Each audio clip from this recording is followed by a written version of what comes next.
ബിസ്മില്ലാഹിർ റഹ്മാനിർ റഹീം. എല്ലാം അല്ല സ്വീകരിക്കാൻ വേണ്ടി കേട്ടാ പഠിച്ചോ സ്വീകരിക്കണ്ടെന്ന് പറഞ്ഞുകൊണ്ട് ഒരു സ്വതക്ക പോലും നിങ്ങളെ ചെയ്യാറില്ല. അല്ലാഹു എല്ലാം സ്വീകരിക്കുമോ ചെറുപ്പക്കാരാ? അല്ലാഹു എല്ലാം സ്വീകരിക്കുമോ പെങ്ങളെ? നൗഷാദ് ബാക്കവിയുടെ അമലുകൾ മുഴുവനും പൊളിഞ്ഞു പോകുന്ന ഒരു കാര്യം ഞാൻ പറഞ്ഞു തരട്ടെ. ഞാൻ പ്രസംഗിക്കുന്നത് അല്ല സ്വീകരിക്കണമെന്ന നിയ്യത്ത് മനസ്സിൽ വെച്ചുകൊണ്ടാ ജുമയ്ക്ക് വേണ്ടി വെള്ളക്കടവ് പള്ളി പോകുന്നത്, അതുപോലെ സ്വതക്കകൾ ചെയ്യുന്നത്, പാവപ്പെട്ടവരെ സഹായിക്കുന്നത്, ദിക്ർ ചൊല്ലുന്നത് എല്ലാം അല്ലാഹുവേ എന്റെ അമലുകൾ സ്വീകരിക്കണമെന്ന. പക്ഷേ എന്റെ അമലുകൾ മുഴുവനും അല്ലാഹു തള്ളിക്കളയുന്നതിനുള്ള ഒരു കാരണം ഞാൻ പറഞ്ഞു തരട്ടെ.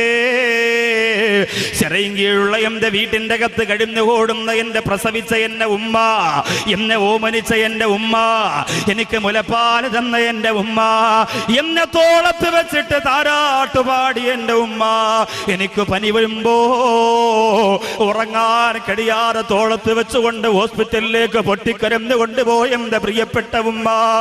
ഞാൻ ഭക്ഷണം കഴിച്ചില്ലെങ്കിൽ ഒരു വകയും കഴിക്കാറ് എന്നെ മാറോട് ചേർത്ത് വെച്ചുകൊണ്ട് ഉറങ്ങാറ് ഉറക്കം നടിച്ച എന്റെ പ്രിയപ്പെട്ട ഉമ്മ, ഇന്നും എനിക്ക് വേണ്ടി ദുആ ചെയ്യുന്ന ഉമ്മ. ആ പ്രിയപ്പെട്ട ഉമ്മയുടെ മനസ്സ് ഞാൻ വേദനിപ്പിച്ചിട്ടുണ്ടോ? ആ ഉമ്മയെ ഞാൻ കരയിപ്പിച്ചിട്ടുണ്ടോ? എന്നാലും നീ എന്നോടങ്ങനെ ചെയ്തല്ലോ മോര് എന്ന് പറഞ്ഞുകൊണ്ട് എന്റെ ഉമ്മ എന്റെ വീട്ടിന്റെ അകത്തിരുന്ന് കരഞ്ഞാൽ, എന്റെ പ്രിയമുള്ളവര്, ഏത് വാക്കവിയാണെങ്കിലും അവന്റെ സർവ്വ ഇബാദത്തുകളും അല്ലാഹു വലിച്ചെറിയുകയാണ്. അവന്റെ സുജൂദുകളെ അല്ലാഹു കബറടക്കുകയാണ്. അവന്റെ അദ്കാറുകളെ അത് ചെയ്തു പോലെ മനുഷ്യന്റെ മുഖത്തേക്ക് വലിച്ചെറിഞ്ഞു കൊടുക്കാനുള്ള മലക്കുകളോട് പറയുകയാ. നിങ്ങൾ ചെയ്തതും അങ്ങനെ തന്നെയാണ്. ഏതൊക്കെ സൽക്കർമ്മം ചെയ്തിട്ടുണ്ടോ മുഴുവനും അല്ല പറയും, ഉമ്മായ വേണ്ടാത്തവന്റെ നിസ്കാരവും നോമ്പും അവന്റെ ഒടുക്കത്തെ ഹജ്ജ് ഒന്നും എനിക്ക് വേണ്ട, മുഴുവനും അവന്റെ മോന്തായത്തിലേക്ക് വലിച്ചെറിഞ്ഞു കൊടുക്കും. ഉമ്മ ആരാന്ന് അവൻ അറിയട്ടെ. ആ ഉമ്മയെ എന്റെ വേളാവൂര് മജ്‌ലിസിൽ വന്ന ചെറുപ്പക്കാരാ, എന്റെ ഉമ്മ പെങ്ങന്മാരെ നമ്മൾ തിരിച്ചറിയണം. എങ്ങനെ തിരിച്ചറിയണം? ഉമ്മയുടെ പേര് ആരിഫ ബീവി എന്ന, ഉമ്മയുടെ വാപ്പാടെ പേര് അബ്ദുൽ ഖാദർ സാഹിബ് എന്ന, രണ്ടുപേരും പുത്തമ്പുരയ്ക്കൽ വീട്ടിൽപ്പെട്ടവരാ, വേളാവൂര് പഞ്ചായത്തിൽപ്പെട്ടവരാ. അങ്ങനെ അറിഞ്ഞാൽ പോരാ. അതൊക്കെ ഇന്ന് ബാക്കിയുള്ളതിനേക്കാൾ നല്ലതുപോലെ നിങ്ങൾക്കറിയാം അല്ലേ? ഉമ്മാക്ക് റേഷൻ കാർഡ്, ഗ്യാസിന് പ്രത്യേകിച്ച് കാർഡ്, ഗ്യാസിന് കാർഡ്, ഗ്യാസ് ട്രബിളിന് കാർഡ്, എന്നെല്ലാത്തിനും കാർഡാ, ആധാർ, അങ്ങനെ ഒരുപാട് കാർഡുകളുടെ ബഹളമാണ്. എവിടെയെങ്കിലും അപകടത്തിൽ ആരെങ്കിലും ആക്സിഡന്റ് പെട്ടാൽ ആദ്യം ഹോസ്പിറ്റലിൽ കൊണ്ടുപോകുന്നതിന് പകരം പുറകിലിരിക്കുന്നവൻ പറഞ്ഞ കാക്കാര കാർഡ് ആദ്യം നുള്ളി പുറകിയെടുക്കാനേ പറയാം. കാരണം അതിനുവേണ്ടി ഒരുപാട് ഓടേണ്ടി വരും. അതുകൊണ്ടാണ്. അപ്പോൾ അതുകൊണ്ട് സഹോദരങ്ങളെ, ആ സാധുവായ ഉമ്മയെ നമ്മൾ തിരിച്ചറിയണം. എങ്ങനെ തിരിച്ചറിയാനാണ്? ഉമ്മ എന്ന വാക്കിന്റെ അത്ഭുതത്തെ നമുക്ക് തിരിച്ചറിയാൻ സാധിക്കും. അല്ലാതെ വീട്ടിലേക്ക് കയറി ചെല്ലുമ്പോൾ ഉമ്മറത്തിരിക്കുന്നത് ഉമ്മയാണ് എന്ന് മനസ്സിലാക്കിയിട്ട് ഉമ്മ ഹലോ ഓക്കെ അങ്ങനെ കയറി പോയാൽ പോരാ. അതിന് നിങ്ങളും വല്ലാത്ത മിടുക്കരാന്ന് എനിക്കറിയാം. അങ്ങനെ പോയാൽ പോരാ. എങ്ങനെ തിരിച്ചറിയും? ആരാണ് ആ ഉമ്മയുടെ അത്ഭുതത്തെ തിരിച്ചറിയിച്ചു തരുന്നത്? ലോകത്ത് ഉമ്മയെ കുറിച്ച് പഠിപ്പിക്കുന്ന ഒരേ ഒരു സ്ഥാപനം ഇന്ന് മദ്രസയല്ലേ ഉള്ളൂ. നിന്റെ ഉമ്മയാരാണ്? ഉമ്മയോടുള്ള കടമ എന്താണ്? ഉമ്മയെ എങ്ങനെ ബഹുമാനിക്കണം? ആ മദ്രസയിൽ മക്കളെ പഠിപ്പിക്കാൻ കിട്ടുന്നതോ? ഇപ്പൊ തന്നെ സഹോദരിമാർ ഭർത്താക്കന്മാരോട് പറയും, അടുത്ത വർഷം എൻ്റെ കുട്ടിക്ക് 20 മിനിറ്റ് പോലും മദ്രസയിൽ പോകാൻ പറ്റൂല. അതെന്താടി അങ്ങനെ ആക്കിയേ? ഉസ്താദ് വല്ല പ്രശ്നമുണ്ട്? ഉസ്താദിന്റെ പ്രശ്നമല്ലേക്കാ, അടുത്ത വർഷം UKG-യിലല്ലേ. കാരണം ഈ വർഷത്തെക്കാളും കുറച്ച് ഞാൻ പഠിക്കണ്ടെന്ന് ഒരിക്കലും ഞാൻ പറയൂല. എന്റെ മക്കളെ ഏറ്റവും നല്ല ഭൗതിക വിദ്യാഭ്യാസം കൊടുക്കണമെന്ന നിയത്തിൽ തന്നെയാണ് ഞാനും ജീവിക്കുന്നത്. പക്ഷെ അതെല്ലാം ബാക്കിയുള്ളതൊക്കെ കബറിന്റെ അടി കയറ്റിയിട്ടല്ല ചെയ്യാനുള്ളത്. ബാങ്ക് കേൾക്കുമ്പോൾ ബാങ്കിന് ശേഷമുള്ള ദുആ ചെയ്യുന്ന ഒരു ഡോക്ടറാക്കാൻ നിങ്ങളുടെ മക്കളെ അങ്ങനെ മാറ്റാൻ നിങ്ങൾക്ക് സാധിക്കും. ബിസ്മില്ലാഹിർ റഹ്മാനിർ റഹീം പറഞ്ഞുകൊണ്ട് ഓപ്പറേഷൻ തിയേറ്ററിന്റെ അകത്തേക്ക് കാലെടുത്ത് വെക്കുന്ന, കത്തിയെടുത്ത് ശരീരത്ത് വെക്കുന്ന ഒരു ഡോക്ടറാക്കാൻ, സത്യം മാത്രം പറയുന്ന ഒരു വക്കീലാക്കാൻ, നിയമത്തെ വളച്ചൊടിക്കാത്ത ഒരു പോലീസുകാരനാക്കാൻ, മിലിറ്ററി കുടിക്കാൻ വേണ്ടി മാത്രമാകാത്ത ഒരു പട്ടാളക്കാരനാക്കാൻ, അല്ലേ? അങ്ങനെ ഒരുപാട് കാര്യങ്ങളുണ്ട്. അവിടെയൊക്കെ അള്ളാഹു പടച്ച തമ്പുരാനെ മുൻനിർത്തിയിട്ട് സർവ്വ ജോലികൾ നമുക്ക് ചെയ്യാം. അള്ളാഹുവിനെ ഭയന്നുകൊണ്ട് വിദ്യാഭ്യാസ മേഖലകളിൽ ഈ സമുദായം ഇതുവരെ വന്നത് പോരാ, 100 ഇരട്ടി ആവേശത്തോടെ തിരിച്ചു വരണമെന്ന് ആണയിട്ട് തന്നെ ഞാൻ പറയുകയാണ്. പക്ഷേ അത് മദ്രസയെ 10 മിനിറ്റ് ആക്കിയിട്ട് പോരാ, മദ്രസയെ 10 മിനിറ്റ് ആക്കിയിട്ട് പോരാ. അതിന് നമുക്കൊരു പരിഹാരം കാണാൻ സാധിക്കണം. അലിഫ് എന്ന് എഴുതിയിട്ട് അബുൻ എന്ന് പഠിപ്പിച്ചു കൊടുക്കുന്നു ഉസ്താദ്. അടുത്ത പാഠത്തിൽ ഉമ്മുൻ എന്ന് പഠിപ്പിച്ചു കൊടുക്കുന്നു ഉസ്താദ്. എന്നിട്ട് പറയും ഉമ്മുൻ എന്ന് പറഞ്ഞാൽ ആരാ മക്കളെ? ഇപ്പൊ മക്കൾ മുമ്പ് ഇരുന്ന് നഖമൊക്കെ കടിച്ചിട്ട് പറയും അത് മമ്മിയാണ്. ഇന്ന് പിന്നെ ഉമ്മ എന്ന് വിളിപ്പിക്കുന്ന ഒരു ശൈലിയോട് പോലും നിങ്ങൾക്ക് വെറുപ്പാണ്. ഇച്ചിരി കാശൊക്കെ ഉണ്ടായി പോയാൽ മക്കൾ ഉമ്മായെ വിളിക്കണം എന്ന് ഉമ്മ പഠിപ്പിച്ചു കൊടുക്കുന്ന മക്കളെ ഉമ്മാന്ന് വിളിക്കരുത്, നാണക്കേടാ. എല്ലാ കൂതറകളും ഉമ്മാന്ന് തന്നെ വിളിക്കാം. അത് മാറ്റിയിട്ട് ഉമ്മി ഉമ്മി, അതുപോലെ അബി അബി, ഉമ്മി, ഉപ്പി ഉപ്പി. അതൊരു സ്റ്റൈലല്ലേ അല്ലേ? ആരെങ്കിലും വന്ന് വീട്ടിൽ ബെല്ലടിക്കുമ്പോ വാതിൽ വന്നിട്ട് ഉമ്മി ഇവിടെ ഇല്ല, ഉപ്പി ഇല്ല. അതുപോലെ വേറെ കുറെ സ്റ്റൈൽ, അങ്ങനത്തെ സ്റ്റൈലും പദങ്ങളുണ്ട്. ഉമ്മ എന്ന വാക്കിന് പകരം വെക്കാൻ വെല്ലുവിളിക്കുകയാണ്. ഒരു വാക്ക് നിങ്ങൾക്ക് ലോകത്ത് കൊണ്ടുവരാൻ പറ്റുമോ? കഴിയില്ല. ആ വിളിക്കൊരു സുഖമാണ്, ആ വിളിക്കൊരാനന്ദമാണ്. അത് പഠിപ്പിച്ചു തരുന്ന മദ്രസയോടുന്ന് നമുക്ക് വെറുപ്പാണ്. നമ്മുടെ മക്കൾ 3-ാം ക്ലാസ് കഴിഞ്ഞാൽ ഒരു അത്ഭുതമാണ്, 4-ാം ക്ലാസ് കഴിഞ്ഞാൽ ഒരു അത്ഭുതമാണ്. ഉമ്മയെ കുറിച്ച് പഠിപ്പിക്കുന്ന സ്ഥാപനത്തിൽ നിന്ന് മക്കളെ വലിച്ചഴച്ചു കൊണ്ടുപോയിട്ട് അമ്മായി അമ്മ കാണിച്ചാൽ ഉമ്മയുടെ സ്നേഹം നിന്റെ മക്കൾ പഠിക്കൂല. ഇന്ന് അമ്മായിയും മരുമക്കളും റിയാലിറ്റി ഷോ നടത്തുകയാണ്. അമ്മായി വിളിക്കുന്ന ഏറ്റവും വലിയ ചീത്തയ്ക്ക് ജഡ്ജസിന്റെ 50 മാർക്ക്, മരുമോടതിൽ കുറച്ചേ വിളിക്കുള്ളെങ്കിൽ മരുമോക്ക് 15 മാർക്ക് കുറച്ചേ കൊടുക്കുള്ളൂ. നല്ല ചീത്ത വിളിക്ക് ട്രോഫി കൊടുക്കുന്ന കാലം. അമ്മ എന്ന സീരിയൽ നിന്റെ പ്രിയപ്പെട്ട മക്കളെ മടിയിൽ പിടിച്ചിരുത്തിയിട്ട് കാണിച്ചു കൊടുത്താൽ എന്റെ വേളാവൂരുള്ള പെങ്ങളെ, ഉമ്മയെ തിരിച്ചറിയാൻ നിന്റെ പ്രിയപ്പെട്ട മക്കൾക്ക് സാധ്യമല്ല. അങ്ങനെ സാധിക്കുമായിരുന്നു എങ്കിൽ കേരളത്തിലെ ഒരു പത്മശ്രീ നേടിയ ഒരു സിനിമാ നടൻ, നല്ല ഘനഗാംഭീര്യമുള്ള ശബ്ദത്തിന്റെ ഉടമയായ ഒരു സിനിമാ നടൻ, ചില അഭിമുഖങ്ങളിലൊക്കെ മാതാവിനെ കുറിച്ച് നിറകണ്ണുകളോടെ പറയാറുള്ള ആ സിനിമാ നടൻ കിംസ് ഹോസ്പിറ്റലിന്റെ അകത്തടത്ത് കിടന്ന് ഈ അടുത്ത സമയത്ത് മരണപ്പെടുകയുണ്ടായി. ഇപ്പൊ പരസ്പരം നിങ്ങൾ മനസ്സിലായിരുന്നു മറ്റേ അതൊക്കെ നമുക്ക് നല്ല അറിവാണ്. ആ സിനിമാ നടൻ 25 കൊല്ലങ്ങളോളം തന്റെ മാതാവിനോട് പിണങ്ങിക്കഴിയുകയായിരുന്നു സഹോദരങ്ങളെ. 25 കൊല്ലങ്ങളോളം മരിക്കുമ്പോഴും ഇണങ്ങിയിട്ടില്ല. സിനിമാ ലോകത്തിന് പറഞ്ഞു കൊടുക്കാൻ പറ്റും. എങ്ങനെ പറഞ്ഞു കൊടുക്കാൻ പറ്റും? പ്രസവിക്കുന്നത് വീഡിയോയിൽ പിടിച്ച് കാശാക്കാൻ നിൽക്കുന്ന സിനിമാ ലോകത്തിന് മാതൃത്വത്തിന്റെ മഹിതത്തിന്റെ മണ്ടയിൽ ചവിട്ടിയിട്ട് നൃത്തം ചെയ്യുന്ന കലിയിളകിപ്പോയ ആ സിനിമ എന്ന് പറയുന്ന കലയ്ക്ക് മാതാവിന്റെ മാധുര്യം പഠിപ്പിച്ചു കൊടുക്കാൻ കഴിയോ? എന്റെ അഭിപ്രായത്തിൽ കഴിയില്ല. ഇതുവരെ കഴിഞ്ഞിട്ടില്ല. അങ്ങനെയാണെങ്കിൽ ആറ്റം ബോംബും ഭീരങ്കിയും മിസൈലും ബീജബാങ്കും ഹൃദയവും കരളും പോലും വില കൊടുത്ത് വാങ്ങാൻ കഴിയുന്ന ഈ കാലഘട്ടത്തില് എന്തെല്ലാം കണ്ടുപിടിച്ചു പോയി നമ്മുടെ ശാസ്ത്രലോകം. എന്റെ സഹോദരങ്ങളെ, അവർക്കൊന്ന് പറഞ്ഞു തരാൻ പറ്റോ? മാതാവിന്റെ സ്നേഹത്തെക്കുറിച്ച് അവർക്കൊന്ന് പറഞ്ഞു തരാൻ പറ്റോ? പക്ഷേ അല്ലാഹുവിന്റെ പരിശുദ്ധ ഖുർആൻ നിന്റെ വീട്ടിന്റെ അകത്ത് ആർക്കും വേണ്ടാതെ അടുക്കി വെച്ചിരിക്കുന്ന അല്ലാഹുവിന്റെ ഖുർആനും എടുത്ത് നിവർത്തി നോക്കിയാൽ ആ ഖുർആൻ പറഞ്ഞു തുടങ്ങുന്നുണ്ട് ഉമ്മയെ കുറിച്ച്, ആ ഖുർആൻ പറഞ്ഞു തുടങ്ങുന്നുണ്ട് മാതാവിനെ കുറിച്ച്. വവസ്വൈനൽ ഇൻസാന ബിവാലിദൈഹി ഇഹ്സാനാ ഹമലതുഹു കുർഹാ വവലഅതുഹു കുർഹാ. അല്ലാഹുവിന്റെ ഖുർആൻ പറയുന്ന മാതാവിന് സ്ഥാനക്കയറ്റം കിട്ടാനുള്ള കാരണമെന്തേ? മാതാവിനെ കുറിച്ച് ആവേശത്തോടെ ഇസ്ലാം പറയാനുള്ള കാരണമെന്തേ? പ്രധാനപ്പെട്ട 2 കാര്യങ്ങളാ ഖുർആൻ പറയുന്നത്. ഹമലതുഹു കുർഹാ, ഒരുപാട് ബുദ്ധിമുട്ട് അനുഭവിച്ചിട്ടാണ് ഉമ്മ നിന്നെ ഗർഭം ധരിച്ചത്, ഗർഭം ചുമന്നത്. ഹമലതുഹു കുർഹാ, കഷ്ടപ്പെട്ടുകൊണ്ട് നിന്നെ ചുമന്നു. അതത്ര ചെറിയ കാര്യമല്ല. 9.5 മാസം അല്ലെങ്കിൽ 10 മാസം നിന്നെ ചുമന്നുകൊണ്ട്, ചിലതൊക്കെ 10 മാസം ആയാലും വെളി വരില്ല. അങ്ങനെ പല രീതിയിലൊക്കെ മരുന്ന് കഴിച്ചിട്ട് നിന്നെ ചുമന്നുകൊണ്ട് നടക്കുന്ന നിന്റെ ഉമ്മ, അതത്ര നിസ്സാര കാര്യവുമല്ല. നിങ്ങൾ പറയാം അതിനേക്കാളും വലിയ ഭാരമൊക്കെ നമുക്ക് ചുമക്കാൻ പറ്റും. പക്ഷേ ഇതുപോലെ പൊക്കിൽ കൊടിയുമായി അറ്റുപോകാതെ കുരുങ്ങിക്കിടക്കുന്ന ഒരു ഭാരം വയറ്റിൻ്റെ അകത്ത്, അത് കേവലം വളർന്നുകൊണ്ടിരിക്കുന്നു. അതിനിടയിൽ മാനസികമായ ടെൻഷൻ ഉണ്ട്.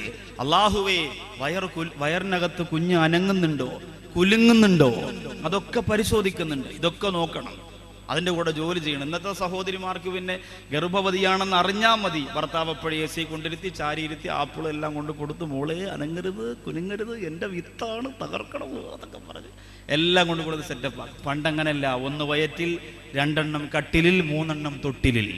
1 മണിക്ക് തൻ്റെ കുടുംബനാഥൻ വീട്ടിലേക്ക് പാടത്ത് പണി കഴിഞ്ഞു വരുമ്പോൾ കഞ്ഞിയും ചമ്മന്തിയും ചീനി പുഴുങ്ങിയതൊക്കെ തയ്യാറാക്കി വെച്ചില്ലെങ്കിൽ കരണക്കുറ്റിക്ക് 3 എണ്ണം വേറെ ഇരിക്കും. ഇങ്ങനെ കഷ്ടപ്പെട്ട ആ ഉമ്മ ജീവിച്ചു. അന്ന് മക്കൾക്കൊന്നും ഒരു ഗുരുവില്ല. ഇന്ന് AC കിടന്ന് വെച്ചാലും ഡോക്ടർ പറയും ഷുഗർ ഉണ്ടോ എന്നൊരു ചെറിയ സംശയമുണ്ട്. 7ാമത്തെ മാസം കൊണ്ട് ടെസ്റ്റ് ചെയ്ത് നോക്കുമ്പോൾ ഡോക്ടർ പറയും തല തിരിഞ്ഞാണല്ലോ കിടക്കുന്നത്. അപ്പോഴത്തന്നെ ഈ ഭാര്യ പറയും, അത് പിന്നെ വാപ്പായ പോലല്ലേ വരുള്ളൂ, വാപ്പ തിരിഞ്ഞാൽ പിന്നെ മോൻ എങ്ങനെ തിരിയാതിരിക്കും. അപ്പൊ ഇതൊക്കെ സംഭവിക്കുമ്പോഴും ഉമ്മ അത്ഭുതം തന്നെയാണ്. ഖുർആൻ പറയുന്നത് അതാണ്. ഉമ്മായുടെ സ്നേഹത്തെക്കുറിച്ചല്ല ഖുർആൻ പറഞ്ഞത്. ഉമ്മാക്ക് ഈ വിലയുണ്ടാവുന്നതിന്റെ കാരണം സഹോദരിമാരിപ്പം മുകളിലിരുന്നുകൊണ്ട് പറയണോ, അടിപൊളിയടി, ഇന്നെല്ലാം നമ്മളെ കുറിച്ച് മാത്രമേ ഉള്ളൂ. അല്ലാഹുവേ, പ്രസവം നിർത്തണ്ടായിരുന്നു റബ്ബേ. നിർത്തിയവർക്ക് ഖേദമുണ്ടാകും. അത് വല്ലാത്ത സംഭവം. അത് കഷ്ടപ്പാടനുഭവിച്ചുകൊണ്ടാ നീ ചുമന്നുകൊണ്ട് നടന്നത്. പിന്നെയോ അല്ലാഹുവിന്റെ ഖുർആൻ പറയുന്നു, അതിലേറെ കഷ്ടപ്പാടനുഭവിച്ചുകൊണ്ടാ നിന്റെ ഉമ്മ നിന്നെ പ്രസവിച്ചതും ചുമന്നതും കഷ്ടപ്പാടാണത്രേ. തഴവ മുഹമ്മദ് കുഞ്ഞു മൗലവി പാടിയ ബൈത്ത് നമുക്കറിയാം. ഗർഭം ചുമന്നത് 10 മാസം തള്ളയാ, പ്രസവിച്ച വേദന തിന്നതും അവർ തന്നെയാ,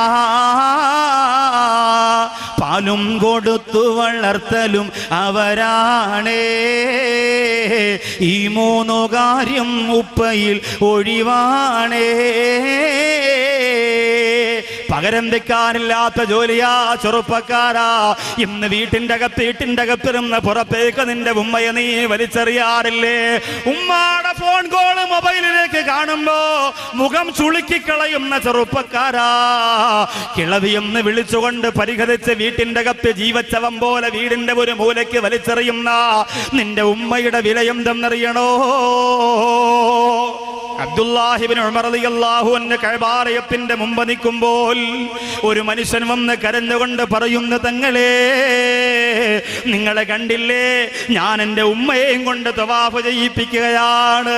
അല്ലാഹുവിന്റെ തൗഫീഖ് ഉണ്ടെങ്കിൽ 14-ാം തീയതി എൻ്റെ ഉമ്മാനെയും കൊണ്ട് ഞാൻ പോകുമ്പോ, സഫറുല്ലാഹ് ഉസ്താദിന്റെ ഉമ്മായെയും കൊണ്ട് ബഹുമാനപ്പെട്ടവര് പോകുമ്പോ നമ്മുടെ ഉമ്മാടെ കാലൊന്ന് വേദനിച്ചാൽ ആ കഅബാലയത്തിന്റെ മുറ്റത്ത് വെച്ച് സഹായിക്കേണ്ടത് നമ്മുടെ ബാധ്യതയല്ലേ? ആ ഉമ്മയെ ചുമന്നുകൊണ്ട് നടക്കുകയാണ് ഒരു മനുഷ്യൻ. 7 പ്രാവശ്യം അല്ലാഹുവിന്റെ പരിശുദ്ധ കഅബാലയത്തിന്റെ ചുറ്റും നടന്ന് ഉമ്മാക്ക് നടക്കാൻ കഴിയുന്നില്ല. ഉമ്മാക്ക് വല്ലാത്ത ക്ഷീണമാണ്. അതുകൊണ്ട് ആ ഉമ്മയെ ചുമന്നുകൊണ്ടാ തവാഫ് ചെയ്യിപ്പിച്ചത്. അതെല്ലാം കിടന്ന് വിയർപ്പൊഴുക്കിയിട്ട് അബ്ദുല്ലാഹിബ്നു ഉമർ റളിയല്ലാഹു അൻഹുവിന്റെ മുമ്പിലേക്ക് വരികയാ. വന്നിട്ട് പറയുന്നു, തങ്ങളെ, എന്റെ ഉമ്മയെന്ന് പറഞ്ഞാൽ എനിക്ക് വല്ലാത്ത ജീവനാണ്. എന്റെ ഉമ്മയുടെ സ്നേഹം വളരെ വിശാലമാണ്. അതുകൊണ്ട് ഉമ്മ എനിക്ക് വേണ്ടി ഒരുപാട് കഷ്ടപ്പാട് അനുഭവിച്ചിട്ടുണ്ട്. ആ കഷ്ടപ്പാടിന് പകരമായി, ഉമ്മ എന്നെ സ്നേഹിക്കുന്നതിന് പകരമായി, ഉമ്മ എനിക്ക് തന്ന ആദരവിന് പകരമായി, ഉമ്മ എനിക്ക് വേണ്ടി ഒരുപാട് വിയർപ്പൊടുക്കിയതിന് പകരമായി ഈ കഅബയുടെ ചുറ്റുഭാഗത്തിന്റെ ഉമ്മയെ ചുമന്നുകൊണ്ട് നടന്നല്ലോ തങ്ങളെ, അതതിന് പകരമാകുമോ എന്ന് ചോദിച്ചപ്പോൾ അബ്ദുല്ലാഹിബ്നു ഉമർ റളിയല്ലാഹു അൻഹു ഉമ്മയുടെ ഭാഗത്ത് നിന്ന് ആ പ്രിയ കൂട്ടുകാരനെ വിളിച്ചുകൊണ്ട് മാറിപ്പോവുകയാണ്. എന്നിട്ട് ആ പൊന്നു കൂട്ടുകാരനോട് പറയുന്നു, എടോ, 1000 പ്രാവശ്യം ഉമ്മയെ ചുമന്നുകൊണ്ട് കഅബാലയത്തിന്റെ ചുറ്റും നീ നടന്നു പോയാലും, 1000 പ്രാവശ്യം നിന്റെ ഉമ്മയെ ചുമന്നുകൊണ്ട് കഅബാലയ കഴബാലയത്തിന്റെ ചുറ്റും നീ നടന്ന് തളർന്ന് വീണുപോയാലു നിന്നെ പ്രസവിച്ചപ്പോ നിന്റെ ഉമ്മ അനുഭവിച്ച ഒരു സെക്കൻഡ് വേദനയ്ക്ക് പകരമാവില്ല എന്ന് അബ്ദുല്ലാഹി ഇബ്നു ഉമർ റളിയല്ലാഹു അൻഹു പറയുകയാണ്. പ്രസവിക്കാൻ ഭാഗ്യം കിട്ടിയ ഉമ്മമാരെ സൗഭാഗ്യവതികളാണ്. മക്കളെ നിങ്ങളെ ചവിട്ടട്ടെ, ഉപദ്രവിക്കട്ടെ, പക്ഷേ ആ ഒരു കർമ്മം നിങ്ങൾക്ക് ലോകത്ത് ചെയ്യാൻ കഴിഞ്ഞിട്ടുണ്ടോ? നിങ്ങളെ സൗഭാഗ്യത്തിന്റെ ഉടമകളാണ്. പടച്ചവനെ, വിവാഹം കഴിഞ്ഞ് 10 കൊല്ലമായി, 15 കൊല്ലമായി, 20 കൊല്ലമായി ഒരു കുഞ്ഞ് ലഭിക്കാതെ നേർച്ചകളും വഴിപാടുകളും ചികിത്സകളുമായി പണം മുടക്കി കാത്തിരുന്നിട്ട് സങ്കടത്തോടെ ആരെങ്കിലും ഈ സരസിൽ വന്നിരിക്കുന്നുണ്ടെങ്കിലല്ലോ, ഇന്നത്തെ ഈ വിഷയത്തിന്റെ മാഹാത്മ്യം കൊണ്ട് അവർക്കതിനൊരു പരിഹാരം കൊടുക്കണേ അല്ലാ. അപ്പോൾ 1000 പ്രാവശ്യം കഅബാലയത്തിന്റെ ചുറ്റും നിന്റെ ഉമ്മയെ നീ ചുമന്നുകൊണ്ട് നടന്നാലും പ്രസവിച്ചപ്പോ ഉമ്മ അനുഭവിച്ച വേദനയ്ക്ക് പകരമാവൂല. ഒരല്പം വേദനയ്ക്ക് പകരമാവൂല എന്ന് പറഞ്ഞു, ഒരു ചെറിയ വേദനയ്ക്ക് പകരമാവില്ല എന്ന് പറഞ്ഞു.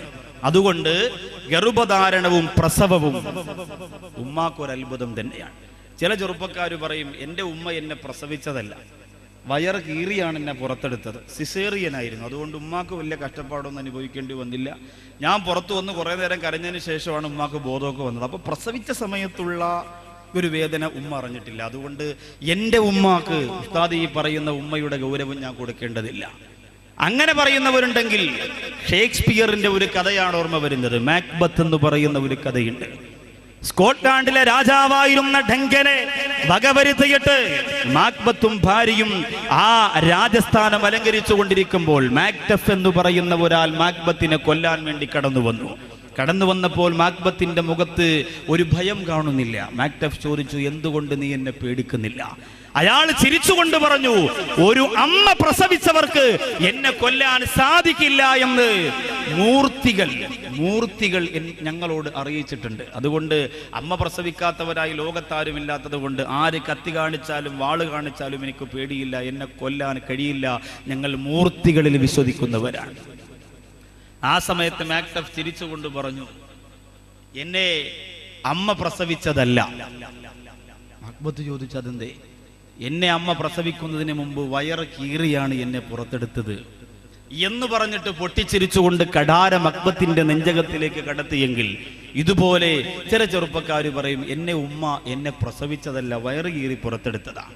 അങ്ങനെയാണെങ്കിൽ ലോകത്ത് ഈ സ്നേഹം പഠിപ്പിച്ച പ്രവാചകൻ നബി മുഹമ്മദ് മുസ്തഫ സല്ലല്ലാഹു അലൈഹി വസല്ലമ തങ്ങൾ തന്റെ ഉമ്മയെ മാത്രമല്ല ഉമ്മ എന്ന് വിളിച്ചിട്ടുള്ളത്, പിന്നെയോ ഉമ്മയെ മാത്രമല്ല ഉമ്മ എന്ന് വിളിച്ചിട്ടുള്ളത്. ഉമ്മുനബിന്റെ ഉമ്മാനേറി ആമിനെ ഉമ്മാനബിയെ മുലകൊടു താറ്റി പോറ്റിയെ ഉമ്മ ബീവി ഹലീമ. അല്ലാഹുവിന്റെ റസൂൽ സല്ലല്ലാഹു അലൈഹി വസല്ലമ തങ്ങളുടെ പ്രിയപ്പെട്ട ഉമ്മ ആമിന ബീവിയാണെങ്കിലും പാല് കൊടുത്തതാരാ, ഓമനിച്ചതാരാ, പോറ്റി വളർത്തിയതാരാ? ഹലീമ ബീവി റളിയല്ലാഹു അൻഹയാണ്. അവരെ എന്താണ് അല്ലാഹുവിന്റെ റസൂൽ വിളിച്ചിരുന്നത്? മോനെ ഉമ്മ ഉമ്മ ഉമ്മ എന്നാ വിളിച്ചിരുന്നത്. അതുകൊണ്ട് സിസേറിയനായതുകൊണ്ട് വയറുകേറി പുറത്തെടുത്തത് കൊണ്ട് എന്റെ ഉമ്മയോട് എനിക്ക് സ്നേഹം കാണിക്കേണ്ട കാര്യമില്ല എന്ന് പറയേണ്ട ചെറുപ്പക്കാരാ. മാതാവിന്റെ സ്നേഹമെന്ന് പറയുന്നത് എന്റെ പ്രിയമുള്ള മക്കളാകുന്ന സഹോദരങ്ങളെ നമുക്ക് നിർബന്ധമാക്കിയെടുക്കുക. ഏറ്റവും വലിയ നീരുവറ്റാത്ത സ്നേഹത്തിന്റെ ഉറവയാണ് മാതാവിനല്ല പൊട്ടിച്ചു കൊടുത്തിരിക്കുന്നത്. അല്ലാഹുവിന്റെ ഖുർആൻ പറയുന്നുണ്ട്, ഏറ്റവും അധികം വേദനയോട് ഒരു പൊന്നുമോനെ സമുദ്രത്തിലേക്ക് നെൽനദിയിലേക്ക് ഒഴുക്കിവിട്ട ഒരു മാതാവിന്റെ കണ്ണീരിന്റെ കഥ. സഹിക്കാനാകാതെ ആ സമുദ്രത്തിന്റെ കരയിൽ നിന്ന് വിമ്മിപ്പൊട്ടിപ്പോയ ഒരു മാതാവിന്റെ കഥ. ഏതു പ്രവാചകന്റെ മാതാവാണത്? നെയിൽ നദിയിൽ ഒഴുക്കിവിട്ട പ്രവാചകൻ മൂസാ നബി അലൈഹി സ്വലാം. കിസ് പ്രോഗ്രാം ഒക്കെ നടത്തി എല്ലാവരെയും പഠിപ്പിച്ച് സെറ്റപ്പ് ആക്കി വെച്ചിരിക്കുകയാണ്. ഖുർആനിൽ ഏറ്റവും കൂടുതൽ പേര് പറഞ്ഞിട്ടുള്ള പ്രവാചകൻ മൂസാ നബി അലൈഹി സ്വലാം. ഏറ്റവും അധികം ഒരൊറ്റയടിക്ക് കിബ്തി വർഗത്തിൽപ്പെട്ട ഒരാളെ കൊന്നുകളഞ്ഞ പ്രവാചകൻ മൂസാ നബി അലൈഹി സ്വലാം. മദീനയിൽ അടക്കപ്പെട്ട പ്രവാചകൻ മാറോന്ന് ചോദിച്ചാ എല്ലാം അങ്ങനെ മൂസാന്ന് പറയുന്ന ചോദിച്ചിട്ട് ചോദിച്ചതാ. എല്ലാം അങ്ങനെ മൂസാ നബി എന്ന് പറയാൻ വേണ്ടി പെട്ടെന്ന് ചോദിച്ചതാ. ശരി, അപ്പോ ഈ മൂസാ നബി അല്ലാഹുവിന്റെ ഖുർആൻ പറയുന്നു വലഖദ് മനന്ന അലൈക മറത്തൻ ഉഖറാ ഇദ അവൈനാ ഇലാ ഉമ്മിക മാ യുഹാ അനിഖദി ഫീഹി ബിത്താബൂതി ഫഖദി ഫീഹി ബിൽ യമ്മി. അല്ലാഹുവിന്റെ ഖുർആൻ പറയുകയാണ് ആ മാതാവിന്റെ സങ്കടമതാ. മൂസാ നബി അലൈഹിസ്സലാത്തു വസ്സലാം ആകുന്ന കുഞ്ഞിനെ അവിടുത്തെ രാജാവ് ഇനി പിറന്നു വീഴുന്ന ആൺമക്കൾ തനിക്ക് നാശമുണ്ടാക്കുമെന്ന് മനസ്സിലാക്കിയപ്പോ പിറന്നു വീഴുന്ന ആൺമക്കളെ മുഴുവനും കൊല്ലാ പ്രഖ്യാപനം നടത്തുകയാണ്.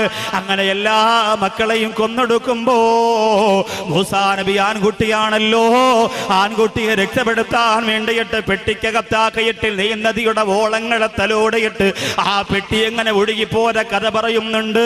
ആ ഉമ്മാടെ മനസ്സെത്ര വേദനിച്ചിട്ടുണ്ടാവും സഹോദരങ്ങളെ. വേളാവൂർ സ്കൂളിലേക്ക് പോകാൻ 8 മണിക്ക് ഒരുങ്ങി തയ്യാറായി ഉമ്മാന്റെ കവിളത്ത് മുത്തം കൊടുത്തിട്ട് പോകുന്ന 6 വയസ്സുള്ള പൊന്നുമോള് വൈകുന്നേരം 4 മണിക്ക് മടങ്ങി വരുന്നത് വരെ മനസ്സിന്റെ ഉള്ളിൽ സമാധാനമില്ലാതെ കുട്ടിയെ കുറിച്ച് ചിന്തിച്ചു കൊണ്ടിരിക്കുന്ന എന്റെ വേളാവൂരിലെ ഉമ്മ. തിരുവനന്തപുരത്ത് പോലും ഈ 2 ആഴ്ച മുമ്പ് നടന്ന സംഭവമാ. 125 സ്കൂൾ വിദ്യാർത്ഥികളെയും കടത്തിപ്പോയ വാഹനം ഒരു ലോറിയുടെ പിന്നിലിടിക്കുകയാ. ഒരപകടവും സംഭവിച്ചില്ല, ലൈറ്റ് ഒന്ന് പൊട്ടിയതേ ഉള്ളൂ. പക്ഷേ പോലീസിനെ കണ്ടപ്പോ ഡ്രൈവർ ഇറങ്ങി ഓടുകയാ. പോലീസ് ഓട്ടിച്ചിട്ട് പിടിച്ചപ്പോ ആ ഡ്രൈവർ മൂക്കറ്റം കള്ളു കുടിച്ചിരിക്കുകയാണ്. 125 മക്കള്, 4 വയസ്സുള്ള 5 വയസ്സുള്ള ആ പ്രിയപ്പെട്ട മക്കൾ ഉമ്മാന്റെ കവിളത്ത് മുത്തം കൊടുത്ത് വേഗം തൂക്കിയിട്ട് സലാം പറഞ്ഞു പോകുന്ന പ്രിയപ്പെട്ട മക്കളെ കൊണ്ടുപോകുന്ന ഡ്രൈവർ എങ്ങനെയാണെങ്കിൽ സമാധാനമുണ്ടോ ഉമ്മ? അങ്ങനാണെങ്കിലോ നെൽനദിയുടെ മുകൾ പരപ്പിലൂടെ ഒടുക്കി വിടുന്ന കുഞ്ഞിന്റെ സങ്കടം ചിന്തിക്കുന്ന ഉമ്മാടെ മനസ്സിന്റെ പ്രയാസം നിങ്ങൾ ആലോചിക്കുക. ഖുർആൻ മാത്രമല്ല അത് പറയുന്നത്. മഹാഭാരതം പരിശോധിച്ചാൽ വെളാവൂര് ഹൈന്ദവ സഹോദരങ്ങൾ ഉണ്ടാകും ഇതിന്റെ പരിസരങ്ങൾ. മഹാഭാരതം പരിശോധിച്ചാൽ കാണാം 99 കുഞ്ഞുങ്ങളെ നഷ്ടപ്പെട്ട ഗാന്ധാരി എന്ന മാതാവിന്റെ സങ്കടം. 99 മക്കൾ നഷ്ടപ്പെട്ടു പോയി. ശ്രീകൃഷ്ണ ഭഗവാന്റെ മുഖത്ത് നോക്കിയിട്ട് ഗാന്ധാരി പറഞ്ഞു, എന്റെ 99 മക്കളെയും കൊല്ലിച്ചു കളഞ്ഞല്ലോ. മറുപടി പറയാൻ ശ്രീകൃഷ്ണ ഭഗവാന് വാക്കുകളില്ല. കാരണം ആ മാതാവിന്റെ നൊമ്പരം അത്രത്തോളം വലുതാണ്. ഇതുപോലെ ഒരുപാട് ഒരുപാട് ഒരുപാട് ഇപ്പോ വൈലോപ്പിള്ളി ശ്രീധരമേനോൻ എഴുതിയ മാമ്പഴം എന്ന് പറയുന്ന മനോഹരമായ കവിത, അതൊരു അമ്മയുടെയും ഒരു കുഞ്ഞിന്റെയും ബന്ധത്തെ വിളിച്ചോതുന്ന കവിതയാണ്. എത്ര ഭംഗിയാണതൊക്കെ. ഇന്നങ്ങനെയുള്ള കവിതകൾ നമുക്ക് കാണാനില്ല, കിട്ടാനില്ല. അപൂർവം ചിലർ ചെന്തിയും തെറിച്ചൊക്കെ ഒരു പാട്ട്. ഇപ്പൊ ഈ അടുത്തൊരു നബിദിനത്തിന് ഒരു കുട്ടി നബിദിന പ്രോഗ്രാമിന് മൈക്കിലൂടെ പാടിയ ഒരു പാട്ട് കേട്ടു. വല്ലാത്ത രസം തോന്നി. പക്ഷെ ആ കുട്ടി അങ്ങനെ പാടുമ്പോൾ അത് രസം തോന്നാൻ കാരണം അതിന്റെ ഉമ്മ മരണപ്പെട്ടു പോയിരുന്നു. അതുകൊണ്ടാണ് ആ പാട്ടിന് ആ കുട്ടി പാടിയപ്പോൾ രസമുണ്ടായത്. ഉമ്മ എൻ്റെ പൊന്നുമ്മയാ, ഉമ്മ എന്നും എൻ്റെ ജീവനാ, ഉമ്മ തന്ന സ്നേഹം എന്നുമ്മ തന്ന ലാളനം ഒരിക്കലും മറക്കുവാൻ കഴിയുകില്ല, എൻ്റെ ഉമ്മാനെ ഒരിക്കലും വെറുക്കുകയില്ല.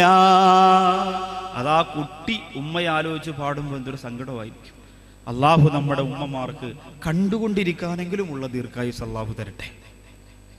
എത്ര രോഗിയാണെങ്കിലും നമ്മൾ പരിചരിക്കണം, എത്ര രോഗിയാണെങ്കിലും നമ്മൾ നോക്കണം. ഗുരുവായൂർ ഭാഗത്ത് ഒരു ഉമ്മ മരണപ്പെട്ടപ്പോൾ 3 മാസത്തിന് ശേഷം അവിടെ പ്രസംഗം നടന്നപ്പോൾ ആ പ്രസംഗ സ്റ്റേജിൽ വന്ന പ്രിയപ്പെട്ട 7 മക്കൾ സങ്കടത്തോടി പറയാണ്, ഉസ്താദേ ഞങ്ങളുടെ ഉമ്മ മരണപ്പെട്ടു പോയി. 6 കൊല്ലം നമ്മുടെ ഉമ്മ കിടന്ന കിടപ്പിലായിരുന്നു, മലമൂത്ര വിസർജനം, അനങ്ങാൻ കഴിയില്ല കിടക്കയിൽ നിന്ന്. പക്ഷേ ആ ഉമ്മാടെ മുതുകിന്റെ ഭാഗത്തൊരു ചെറിയ പൊട്ടല് പോലും വരാൻ നമ്മൾ അനുവദിച്ചിട്ടില്ല ഉസ്താദെ. തറയിൽ വെക്കാതെ ഞങ്ങൾ നോക്കി. 7 മക്കളും നമ്മുടെ ഉമ്മായെ വല്ലാതെ ഞങ്ങൾ നോക്കി. ഒരു ഈച്ച വന്നിരിക്കില്ല. ഉമ്മ കിടക്കുന്ന റൂമിൻ്റെ അകത്ത് ഒരു ദുർഗന്ധമുണ്ടാവില്ല. ഫുൾ ടൈം ഉമ്മയുടെ കൂടെ സർവ്വദിനം ഞങ്ങൾ നിന്നു. മരണപ്പെട്ടപ്പോൾ ഞങ്ങളുടെ കൽബ് പൊട്ടിപ്പോയി എന്ന് 7 മക്കൾ പറയാണ്. നമ്മളാണെങ്കിലോ ഉമ്മ ഒന്ന് ചുമച്ചു തുടങ്ങിയാൽ, ഉമ്മയുടെ കാർക്കിച്ചു തുപ്പിയിട്ട് കഫം പുറത്തു വരാതെ നീ രാജസ്ഥാനിൽ നിന്ന് കൊണ്ടുവന്ന ഗ്രാനൈറ്റിന്റെ മുകളിൽ ആ മാതാവിന്റെ കഫം വീണു പോയാൽ മാതാവിനെ കാലിൽ പിടിച്ചു പുറത്തേക്ക് വലിച്ചെറിയുന്ന മക്കളുടെ മുമ്പിലല്ലേ ഈ വിഷയം നമുക്ക് പറയാൻ പറ്റുള്ളൂ. ആലോചിച്ചു നോക്കി. വീട്ടിനകത്തേക്ക് കയറി വരുന്ന തൊലിവെളുപ്പുള്ള സുന്ദരിയായ ഭാര്യയുടെ വാക്ക് കേട്ടുകൊണ്ട് ഉമ്മയെ വീട്ടിൽ കമ്പേറടിക്കാതെ വെച്ച് കെട്ടുന്ന ഒരു കോലത്തെ പോലെ കെട്ടിവെക്കാൻ മക്കൾ മനസ്സ് വെക്കുകയാണ്. ചില ഉമ്മമാര് പറയും, അങ്ങനെ പറഞ്ഞ് കേറ്റിക്കോട് മുസ്ലിയാരെ, എന്റെ മരുമോളും പോനും വന്നിട്ടുണ്ട്. അങ്ങനെ പറയുന്ന ഉമ്മ ഇതിൻ്റെ അകത്തുണ്ടെങ്കിൽ ഇപ്പോഴും ഇറങ്ങിപ്പോണം, ഇല്ലെങ്കിൽ നമ്മുടെ ദുആ പോലും അല്ലാഹ് സ്വീകരിക്കൂല. അത്രയ്ക്ക് ദുഷ്ടത്തിയാ സംഭവമൊക്കെ. ഉമ്മ വലിയ സെറ്റപ്പാ, ഓക്കെ. പക്ഷേ മുട്ടയ്ക്കകത്ത് ABCD എഴുതി മരുമോക്ക് വാട്ടിക്കൊടുത്താൽ അള്ളാടെ കുഴപ്പം. അങ്ങനെയുള്ള ഉമ്മമാരുണ്ട്. വേളാവൂര് പ്രത്യേകിച്ചുണ്ടാവും, ഇല്ല എന്ന് പറയാൻ പറ്റൂല. ഒരു കാര്യം ഉറപ്പാ, നിന്റെ ആൺമക്കളെ, നിന്റെ മോനെ നീ സ്നേഹിക്കുന്നു എന്ന് നീളം വായിലങ്ങോട്ട് പറയുമല്ലോ ഉമ്മമാരെ, ആ വാക്ക് നീ കൽബിൽ തട്ടിയാണ് പറയുന്നതെങ്കിൽ ആ മോന്റെ ഭാര്യയെ പിണക്കാൻ ഒരിക്കലും ഒരു ഉമ്മാക്ക് സാധ്യമല്ല, ഒരിക്കലും സാധ്യമല്ല. പക്ഷേ നീ പറയുന്നത് വെറുതെയാ. നിനക്ക് മോനും കണക്കാം, മരുമോളും കണക്കാം. നിന്റെ മകനെ നീ സ്നേഹിക്കുന്നത് ഏറ്റവും നല്ല സ്നേഹത്തിലാണെങ്കിൽ നിന്റെ മകന്റെ മനസ്സ് നിന്റെ മരുമകളെ നീ വേദനിപ്പിച്ചാൽ പിണങ്ങും, അല്ലെങ്കിൽ വേദനിക്കും എന്ന് മനസ്സിലായാൽ എന്റെ സഹോദരങ്ങളെ, ആ മരുമകളോട് പിണങ്ങാൻ ഒരിക്കലും ഉമ്മാക്ക് സാധ്യമല്ല. ഇന്ന് പൊരിഞ്ഞടിയാ. കല്യാണം കഴിഞ്ഞ് 3 മാസം വരെ ഭയങ്കര സെറ്റപ്പാ. 4ാമത്തെ മാസം ആകുമ്പോൾ അവൻ എങ്ങും പോകുന്നില്ല. ഞങ്ങളുടെ കല്യാണം കഴിഞ്ഞതാ. അള്ളാഹു കുടുംബജീവിതത്തിൽ ബർക്കത്ത് കൊടുക്കട്ടെ. നിങ്ങൾ പറയണ ഇയാളെ സദസ്യം ഒന്നും നമുക്കിട്ട് പണിയും, തങ്ങളാണെന്ന് പോലും നമ്മൾ നോക്കൂലെന്ന് പറയാം. അപ്പോൾ ആ പ്രിയമുള്ള ഉമ്മയുടെ സ്നേഹം ഇൻഷാ അല്ലാഹ് പറയുന്നുണ്ട്. ക്രൂരത കാണിക്കുന്ന അമ്മായിമാരെ കുറിച്ചൊക്കെ പറയുന്നുണ്ട്. പറയാതിരിക്കാൻ കഴിയില്ല. ഇപ്പൊ ചില മരുമക്കളൊക്കെ പറയും, അല്ലാഹുവേ പെട്ടെന്നത് പറഞ്ഞിരുന്നെങ്കിൽ, അല്ലാഹുവേ മാമി അടുത്തിരിക്കുകയായിരിക്കും, കസേര അങ്ങോട്ടും തിരിച്ച് ഒന്ന് ഇങ്ങോട്ടും തിരിച്ച്. എങ്ങനെ തിരിച്ചാലും കുഴപ്പമില്ല, ബക്കറ്റ് വരുമ്പോൾ നിങ്ങൾ നേരെ ഇരുന്നാൽ മതി. അപ്പോ അങ്ങനെയുള്ള ഉമ്മമാര് ശാപമാണ്. ഇൻഷാ അല്ലാഹ് അതെങ്ങനെയാണ് അങ്ങനെ ആവുന്നതെന്നൊക്കെ പറയാം. അപ്പൊ മാമ്പഴം എന്ന് പറയുന്ന മനോഹരമായ കവിത, അതിൻ്റെ അകത്ത് വൈലോപ്പിള്ളി ശ്രീധരമേനോൻ പറയുന്നത് ഒരു മാതാവിന്റെ മകനോടുള്ള സ്നേഹത്തിന്റെ, മകൻ നഷ്ടപ്പെട്ടു പോയ നൊമ്പരപ്പാടിന്റെ കഥയാണ്. അങ്കണത്തെ മാവിൽ നിന്ന് ആദ്യത്തെ പഴം വീഴുകെ അമ്മതൻ നേത്രത്തിൽ നിന്നുതിർന്നു ചുടു കണ്ണീർ. 4 മാസത്തിൻ മുമ്പിലേറെ നാൾ കൊതിച്ചിട്ടേ ബാലമാഗന്ധം പൂവിട്ടുണ്ണികൾ വിരിയവേ അമ്മതൻ മണിക്കുട്ടൻ പൂത്തിരി കത്തിച്ചപ്പോൾ ലെമ്മളർ ചുണ്ടം നോടി ചാഹ്ലാദിച്ചടുത്ത് വാക്കുകൾ കൂട്ടി ചൊല്ലാൻ വയ്യാത്ത കീടാങ്ങളെ ദീർഘദർശനം ചെയ്യും ദൈവജ്ഞരല്ലോ നിങ്ങൾ. ഒരു മാമ്പഴം വന്ന് വീഴുമ്പോൾ തൻ്റെ മകൻ ഇല്ലല്ലോ അതെടുത്ത് കഴിക്കാൻ എന്ന് ഓർമ്മിച്ചുകൊണ്ട് നിലവിളിച്ച് കരയുന്ന ഒരു ഉമ്മയുടെ സങ്കടം, ഒരു മാതാവിന്റെ നൊമ്പരം ആ കവിതയിലൂടെ എഴുതുമ്പോൾ ഇന്ന് ഉമ്മയെക്കുറിച്ച് എന്താ നമ്മുടെ കയ്യിലുള്ളത്? ചില ചെറുപ്പക്കാരുടെ മൊബൈലിൽ ഒരു കാർട്ടൂൺ കിടക്കുന്നുണ്ട്. അല്ലാഹുവേ, ഉമ്മയെക്കുറിച്ചുള്ളത്. ഉമ്മാക്ക് പെണ്ണേട്ടണം, ഉമ്മാക്ക് പെണ്ണേട്ടണം, ഗുറു പെണ്ണേട്ടി, സുബേറ് പെണ്ണേട്ടി എന്ന് പറഞ്ഞിട്ട് അതിനെ ചുമന്നുകൊണ്ട് നടക്കുക. എന്ത് കിട്ടിയാലും സേവ് ചെയ്തെങ്കിലും ഡൗൺലോഡ് ചെയ്ത് എടുത്തളയാ. ഇത് തന്നെ പരിപാടി. എന്ത് കിട്ടിയാലും തലയിൽ ചുമന്നുകൊണ്ട് നടക്കുക. ഒഴിവാക്കണം സഹോദരങ്ങളെ, അനാവശ്യമായതൊന്നും കൊണ്ട് നടക്കരുത്. അപ്പോൾ ഞാൻ പറഞ്ഞു വന്നത്, ആ ഉമ്മാക്ക് പകരം ഇത്രയും സ്നേഹം നമുക്ക് തരുന്ന, ഇത്രയും സ്നേഹസമ്പന്നയായ ഉമ്മാക്ക് പകരം നമുക്ക് എന്താ കൊടുക്കാനുള്ളത്? ബഹുമാനപ്പെട്ട മുഹമ്മദ് ബിൻ മുൻകദിർ റളിയല്ലാഹു തആല അൻഹു ഉമ്മയെ കുറിച്ചുള്ള പ്രഭാഷണം കേട്ടിട്ട് ഓടി വരികയാ. ഇന്ന് വേളാവൂരിന്ന് ഉമ്മയെ അറിയുക എന്ന നസീഹത്ത് കഴിഞ്ഞ് വീട്ടിലേക്ക് മടങ്ങി ചെല്ലുമ്പോ, എന്റെ ഉമ്മ നിങ്ങളെ ഞാൻ പല പ്രാവശ്യം ചീത്ത വിളിച്ചിരുന്നു, കുറ്റപ്പെടുത്തിയിരുന്നു. കൂട്ടുകാരോടൊത്ത് ഡിസംബർ 31 പാതിരാത്രി ന്യൂ ഇയർ ആഘോഷിച്ച് രാത്രി ഞാൻ വരാൻ വൈകിയപ്പോ എന്നോടുമ്മ ചോദ്യം ചെയ്തപ്പോ ഞാൻ ചൂടായിരുന്നു. അതിനെല്ലാം ഇന്ന് പൊരുത്തം തരണമുമ്മ. ഇന്നത്തെ പ്രഭാഷണം അതായിരുന്നല്ലോ. ഉമ്മാന്റെ പൊരുത്തമില്ലെങ്കിൽ എനിക്ക് സ്വർഗമില്ല, എനിക്ക് കലിമ പറഞ്ഞു മരിക്കാൻ കഴിയില്ല എന്ന് പറഞ്ഞ് വേദനയോടെ പ്രിയപ്പെട്ട സഹോദരങ്ങളെ എന്ന് പൊരുത്തം ചോദിക്കുക. മുഹമ്മദ് ബിൻ മുൻകദിർ റളിയല്ലാഹു അൻഹു ഓടുകയാണ്. ഉമ്മയെ കുറിച്ചുള്ള പ്രഭാഷണം കേട്ടിട്ട് സഹിക്കാനാകാതെ ഓടി വരികയാ. വന്നിരുന്നു കൊണ്ട് കണ്ണീരോടെ വീടിന്റെ മുമ്പ് വന്നിരുന്നിട്ട് അന്നഹു യലഉ ഖദ്ദഹു അലൽ അർളി, തന്റെ കവിളുണ്ടല്ലോ ആ കവിളതാ മണ്ണിന്റെ മുകളിൽ വെക്കുകയാണ്. ഭൂമിയുടെ ചരൽക്കല്ലുകൾക്ക് മുകളിൽ തന്റെ കവിള് വെക്കുകയാ. എന്നിട്ട് മുഹമ്മദ് ബിൻ മുൻകദിർ റളിയല്ലാഹു അൻഹു ഉമ്മായെ വിളിക്കുകയാണ്. അകത്തിരിക്കുന്ന ഉമ്മായെ വിളിക്കുന്ന യാ ഉമ്മീ ഖൂമി ഫസ്നഇ ഖദമികി അലാ ഹദ്ദി, എന്റെ ഉമ്മ അവിടുത്തെ കാൽപാരം കൊണ്ടുവന്നിട്ട് എന്റെ മറു കവിളിൽ ഒന്ന് ചവിട്ടണം ഉമ്മ. അല്ലാതെ പൊരുത്തത്തിന് ഞാൻ എന്ത് ചോദിക്കാനാ ഉമ്മ നിങ്ങളോട്? ലോകത്തെ ഏറ്റവും അധികം സ്നേഹം ഞാൻ തരേണ്ടത് നിങ്ങൾക്കാ, ഏറ്റവും നല്ല സന്തോഷം ഞാൻ തരേണ്ടത് നിങ്ങൾക്കാ, ഏറ്റവും നല്ല പുഞ്ചിരി തരേണ്ടത് ഞാൻ നിങ്ങൾക്കാ എന്ന് പറഞ്ഞുകൊണ്ട് കവിള് കൊണ്ട് വെച്ചിട്ട് ചവിട്ടാൽ പറഞ്ഞു പോരെങ്കിൽ എന്റെ വേളാവൂര് മക്കത്തുൽ മുക്കറമയുടെ പ്രോഗ്രാമിൽ വന്നിരിക്കുന്ന ചുറുചുറുക്കുള്ള ചെറുപ്പക്കാരാ, നിന്റെ ഉമ്മായെ അത്രത്തോളം വലിയ സ്നേഹം കൊണ്ട് നീ പൊതിഞ്ഞിട്ടുണ്ടോ? നിന്റെ ഉമ്മ നിന്നെ കുറ്റപ്പെടുത്തിയപ്പോ നീ തിരിച്ചു കളിയാക്കിയില്ലേ? നിന്റെ ഉമ്മയെ നീ പരിഹരിച്ചില്ലേ? നിന്റെ വിവാഹം കഴിഞ്ഞപ്പോ നിന്റെ ഉമ്മ നിനക്കൊരധിക പറ്റായി തീർന്നില്ലേ? എന്റെ ചെറുപ്പക്കാരാ, എത്ര സുന്ദരിയാണ് നീ കെട്ടിക്കൊണ്ടുവന്നാൽ അവളുടെ മുഖത്ത് നോക്കിയിട്ട് 3 ത്വലാഖ് ചൊല്ലിയാൽ നീയും നിന്റെ ഭാര്യയുമായിട്ടുള്ള സർവബന്ധവും തീരുകയാണ്. എത്ര വലിയ സ്നേഹത്തിന്റെ ഉടമയായിരുന്നാലും രാത്രി 10 മണിയായി മടങ്ങി വരാൻ താമസിച്ചു പോകുമ്പോ വൈഫിന്റെ മെസ്സേജ്, ഐ മിസ് യുടാ, ഐ ലേറ്റ്. ഒരുപാട് വൈകിപ്പോയി കരളെ അല്ലേ? അവനപ്പോ പറയും, മീറ്റിംഗിലാണ് മുത്തേ, ഞാനിപ്പോ എത്തൂലേ സത്തേ. അല്ലാഹുവേ, ഇതിനൊന്നും ഒരു പരിഹാരമില്ല, അത്രയ്ക്ക് സ്നേഹമാണ്. 3 ത്വലാഖ് ചൊല്ലിയ കഴിഞ്ഞ സംഭവം. പിന്നെ ഭാര്യയും ഭർത്താവും അല്ല, പിന്നെ ഇസ്ലാമിക നിയമപ്രകാരം അവൾ നിന്റെ അന്യ സ്ത്രീയാണ്. പിന്നെ തൊടൽ ഹറാമാണ്, കാണൽ ഹറാമാണ്, മിണ്ടൽ ഹറാമാണ്. ഇന്ന് പെണ്ണ് കാണാൻ പോയാൽ നമ്പരും മാറ്റി മിസ് കോൾ അടിക്കും, മെസ്സേജ് അയക്കും, സംസാരിക്കും, അത് വേറെ കാര്യം. ചെറുപ്പക്കാരത് അവസാനിപ്പിക്കണം. ഹറാമ് ചെയ്തിട്ട് കുടുംബജീവിതത്തിലേക്ക് കയറിയാൽ ഉള്ള ബർക്കത്തോടെ നഷ്ടപ്പെട്ടു. അത് പറഞ്ഞില്ല എന്ന് വേണം.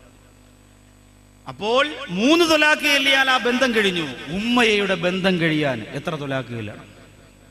ഉമ്മയുടെ ബന്ധം തീർക്കാൻ. ചില ചെറുപ്പക്കാർ പറയുന്നുണ്ടില്ലേ, ഉമ്മ വല്ലാത്ത ദേഷ്യപ്പെടല, എനിക്ക് സഹിക്കാൻ പറ്റുന്നില്ല. നിനക്ക് എങ്ങനെയാണ് ഇപ്പോൾ സഹിക്കാൻ പറ്റാതായത്? ആദ്യം കുറേ കാലഘട്ടം ഉണ്ടായിരുന്നല്ലോ ഉമ്മ എന്ന വാക്കല്ലാതെ ഒരു ഹർഫ് നിന്റെ നാവിൻ തുമ്പിൽ വരാത്തൊരു കാലഘട്ടം ഉണ്ടായിരുന്നു. വിശന്നു പോയാൽ ഉമ്മ എന്ന് വിളിച്ചിരുന്ന കാലഘട്ടം, ആദ്യമായി പിച്ച വെച്ച് നടന്നപ്പോ ഉമ്മ എന്ന് വിളിച്ചിരുന്ന കാലഘട്ടം. അല്ലാഹുവേ, ഉറക്കം വന്നില്ലെങ്കിൽ ഉമ്മ, പനി വന്നാലും ഉമ്മ, വേദനിച്ചാലും ഉമ്മ, പ്രയാസപ്പെട്ടാലും ഉമ്മ, വയറ് വിശന്നു പോയാൽ ഉമ്മ ഉമ്മ ഉമ്മ, പേടിച്ചു പോയാൽ ഉമ്മ, എന്തിനേറെ ഉറക്കത്തിൽ കിടന്ന് ഞെട്ടുന്ന സ്വപ്നം കണ്ട് ഞെട്ടി കണ്ണു തുറന്നാലും ഉമ്മ, എപ്പോഴും ഉമ്മ ഉമ്മ ഉമ്മ ഉമ്മ. ഇതെന്നെ പറച്ചില്, ഇതിനപ്പുറത്തൊന്നുമില്ല. എപ്പോഴും ഉമ്മ ഉമ്മ ഉമ്മ. അങ്ങനെ പറഞ്ഞിരുന്ന നീ ഇന്ന് തണ്ടും തടിയും തൻ്റെ ഇടവും അല്ലേ, ഉമ്മായെക്കാളും വളർന്ന് സ്വന്തമായി വീടൊക്കെ വെച്ച് വലിയ സെറ്റപ്പായപ്പോൾ ഇപ്പോ നിനക്ക് നിന്റെ ഉമ്മ ചൂടാകുന്നത് സഹിക്കാൻ പറ്റുന്നില്ല അല്ലേ? ഉപ്പയും ഉമ്മയും വീടിന്റെ മുമ്പിൽ നിന്ന് സംസാരിച്ചു കൊണ്ടിരിക്കുമ്പോൾ മകൻ ഇങ്ങനെ പൾസറിൽ അല്ലെങ്കിൽ ബുള്ളറ്റിൽ ഇല്ലെങ്കിൽ വാഹനത്തിൽ വരുന്നത് കാണുമ്പോൾ ഉപ്പ പറയും, ഓം ബ്രാഹ്മണ്ടല്ലോ, ഭൂതം വരണ പോലെയാ. ദജ്ജാല് വന്നാലും ഇങ്ങനെ പേടിക്കൂല ഉമ്മ. പേടിച്ച് അടുക്കളയിൽ പോയി ഉമ്മയുടെ ജോലി, വാപ്പാടെ ജോലി, പത്രമൊക്കെ വായിച്ചിട്ട് ഉമ്മ ഉള്ളസ് കട്ടനെടുത്ത് കൊണ്ടുവരാൻ ഉമ്മ അപ്പോഴേ കട്ടൻ ചായ. എന്തോ എനിക്ക് ഷുഗറൊന്നുമില്ല, എനിക്കൊരു ഗുരുവില്ല, അതിലിടൂലേ? ഇടാൻ മോനെ ഇച്ചിരി പഞ്ചസാര കുറവാടാ. ക്ലാസ്സോടുകൂടി ഒറ്റേറി, ഞാൻ ചെലവിന് തരുന്നതെല്ലാം വാങ്ങി കളവനും കളവിടെ നക്കിക്കൊണ്ടിരുന്നാ പോരെ എന്ന് പറഞ്ഞിട്ട് ദേഷ്യം വന്ന് ബൈക്ക് കൊടുത്തപ്പോഴേ തിരിച്ചങ്ങ് പോകും. ഉടനെ വാപ്പ വന്നിട്ട് പറയും, നീ എന്തിനാടി അവനെ പിണക്കി വിട്ടത്? ഇനി അവനിപ്പോൾ കടയിൽ പോയി തട്ടുദോശയും കഴിച്ച് അപ്പുറത്തെ ബിവറേജിൽ കയറി കള്ളും കുടിച്ച് കൂട്ടുകാരുടെ വീട്ടിൽ പോയി വെട്ടിയും അല്ല കുപ്പിയും പൊട്ടിച്ച് അവിടെ വിൽക്കൂലേ? എനിക്ക് വരും ചായ തന്നില്ലേലും കുഴപ്പമില്ല, മോനിച്ചിരി മധുരം കൂട്ടി കൊടുത്തൂടായിരുന്നു. അപ്പോഴും ആ ഉമ്മാടെ കണ്ണ് നിറയൂല. ആ ഉമ്മാടെ കണ്ണ് നിറഞ്ഞാൽ അത് ദേഷ്യപ്പെട്ടതിന് വേണ്ടിയിട്ടല്ല, തൻ്റെ മകൻ രാത്രിയിൽ വീട് വിട്ടുപോയല്ലോ, എന്തെങ്കിലും സംഭവിക്കുമോ എന്ന് ചിന്തിച്ചുകൊണ്ടാണ്. ഈ ഉമ്മാക്ക് പകരം കൊടുക്കാൻ നമ്മുടെ കയ്യിൽ എന്താ ഉള്ളത്? എൻ്റെ പ്രിയപ്പെട്ട ചെറുപ്പക്കാരെ, ചിന്തിച്ചിട്ടുണ്ടോ നാളിതുവരെ ഉമ്മാടെ അത്ഭുതത്തെക്കുറിച്ച്? ചില ഉപ്പമാരുണ്ട് ഒരു മാർദ്ദവവും ഇല്ലാതെ മക്കളെ പരിഹസിക്കുന്നവർ.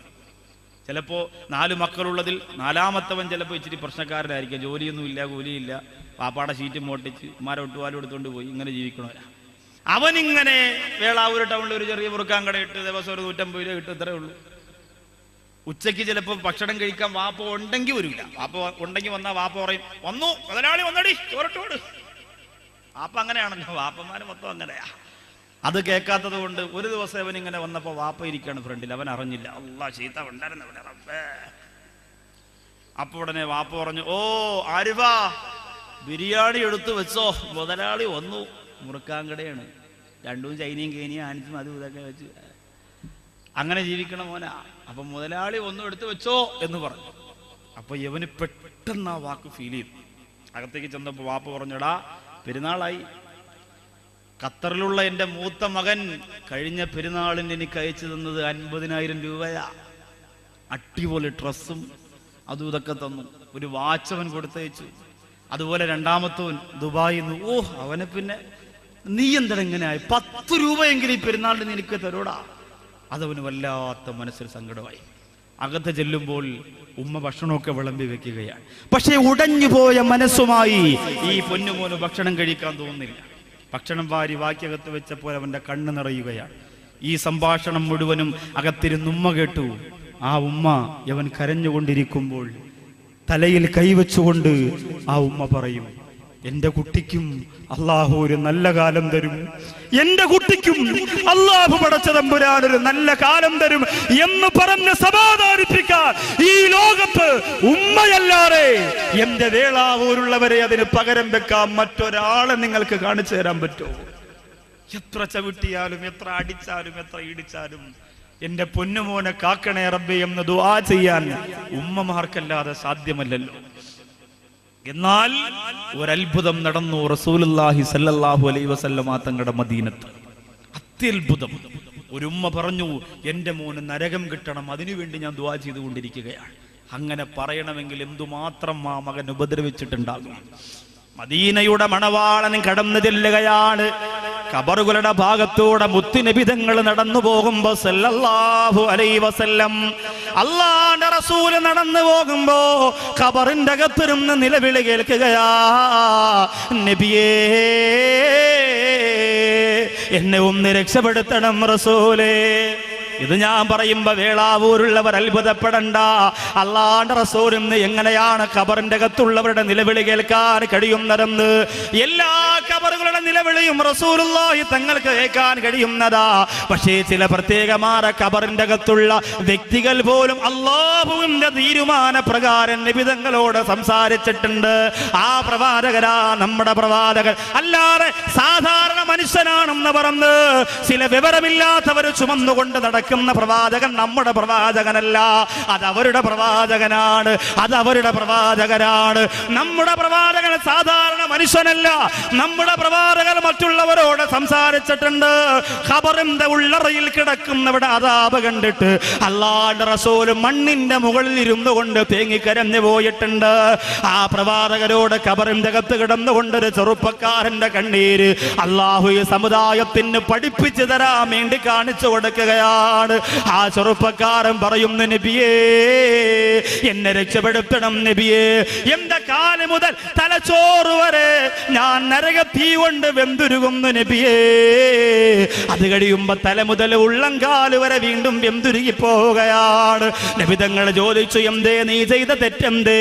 ആ ചെറുപ്പക്കാരൻ പറയുന്നു, എല്ലാ നന്മകളും ചെയ്തു നബിയേ. സ്വതക്ക ചെയ്തു, ഇബാദത്ത് ചെയ്തു, പാവപ്പെട്ടവരെ സഹായിച്ചു, എല്ലാ സൽക്കർമ്മങ്ങളും ചെയ്തു നബിയേ.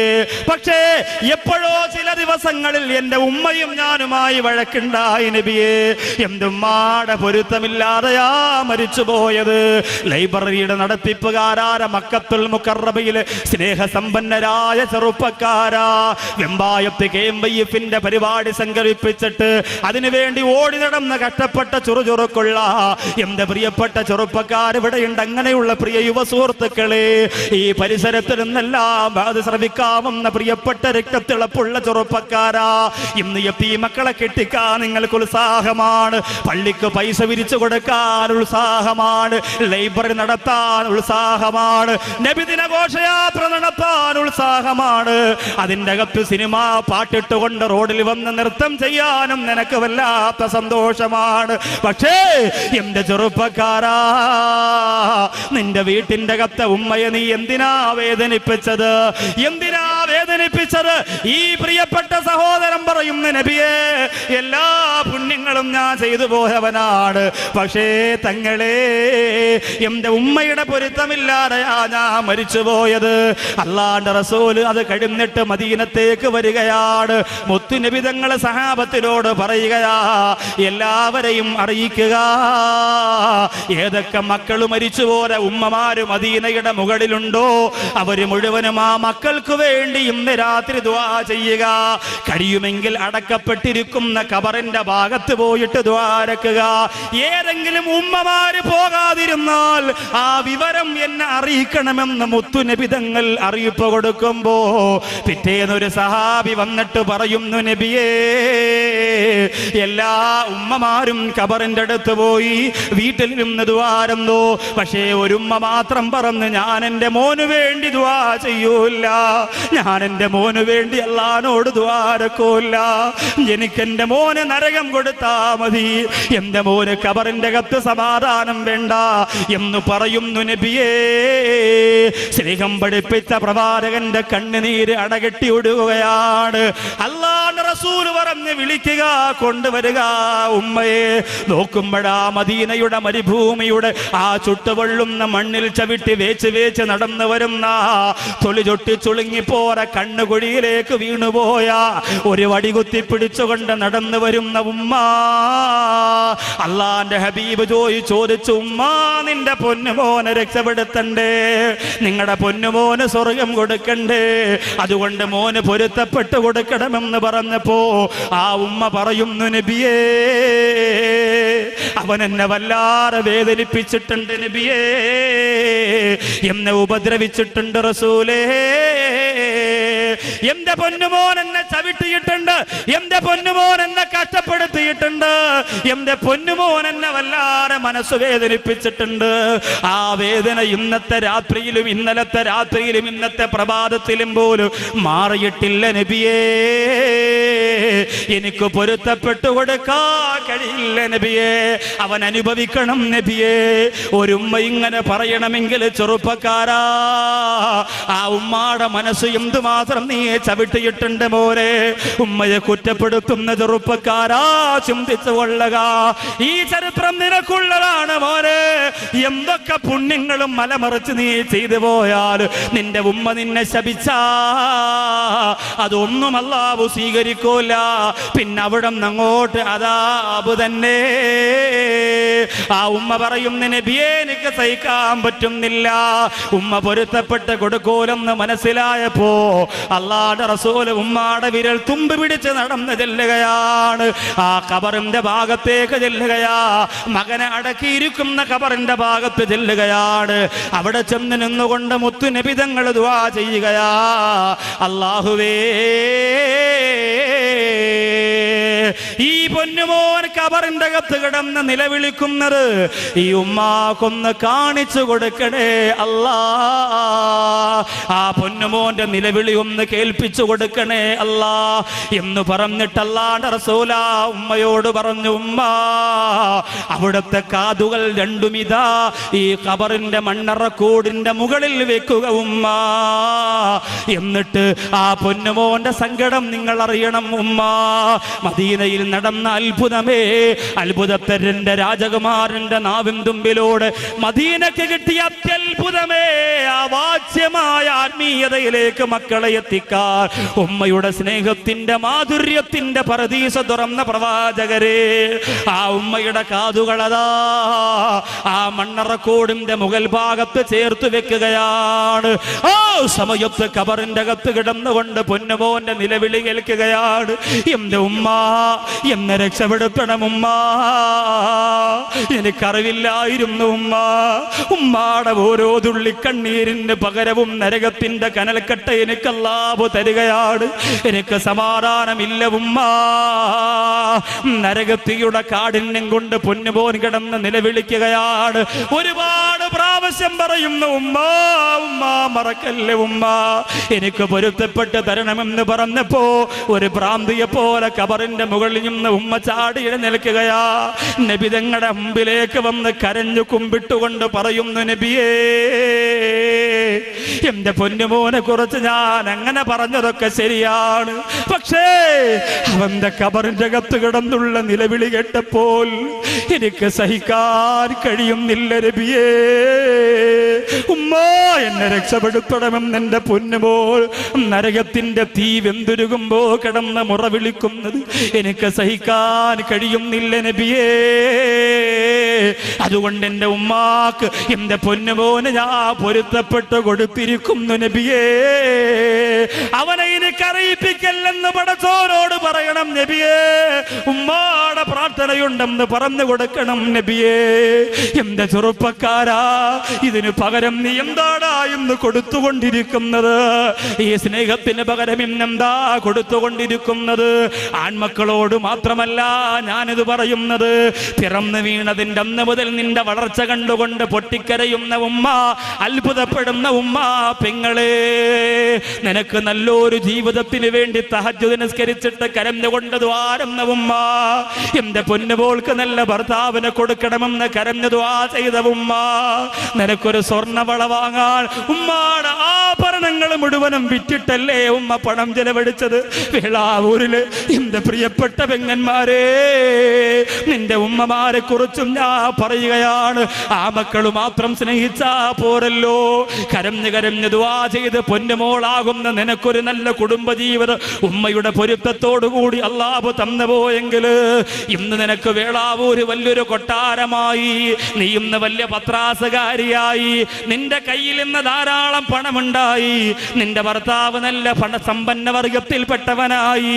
അതുകൊണ്ട് നിന്റെ ഉമ്മ എത്ര ദിവസമായി വീട്ടിന്റെ അകത്ത് ചുമയും കുരയുമായി, ഒരാൾ നോക്കാറില്ലാതെ വിരിപ്പിൽ കിടന്ന് കാലുവഴിയെ മലമൂത്ര വിസർജനം നടത്തി ദുർഗന്ധം വന്ന് അയൽവക്കത്തുള്ള ഹൈന്ദവ സഹോദരിമാര് വരെ കടന്നു വന്നിട്ട് വൃത്തിയാക്കി കൊടുക്കുന്ന ഒരു സാഹചര്യമാണെങ്കിൽ എന്റെ പ്രിയപ്പെട്ട പെങ്ങളെ, നീ എത്ര വലിയ സ്നേഹസമ്പന്നയായ കുടുംബജീവിതം നയിച്ചാലും മോളെ നിനക്ക് നരകമാണ്.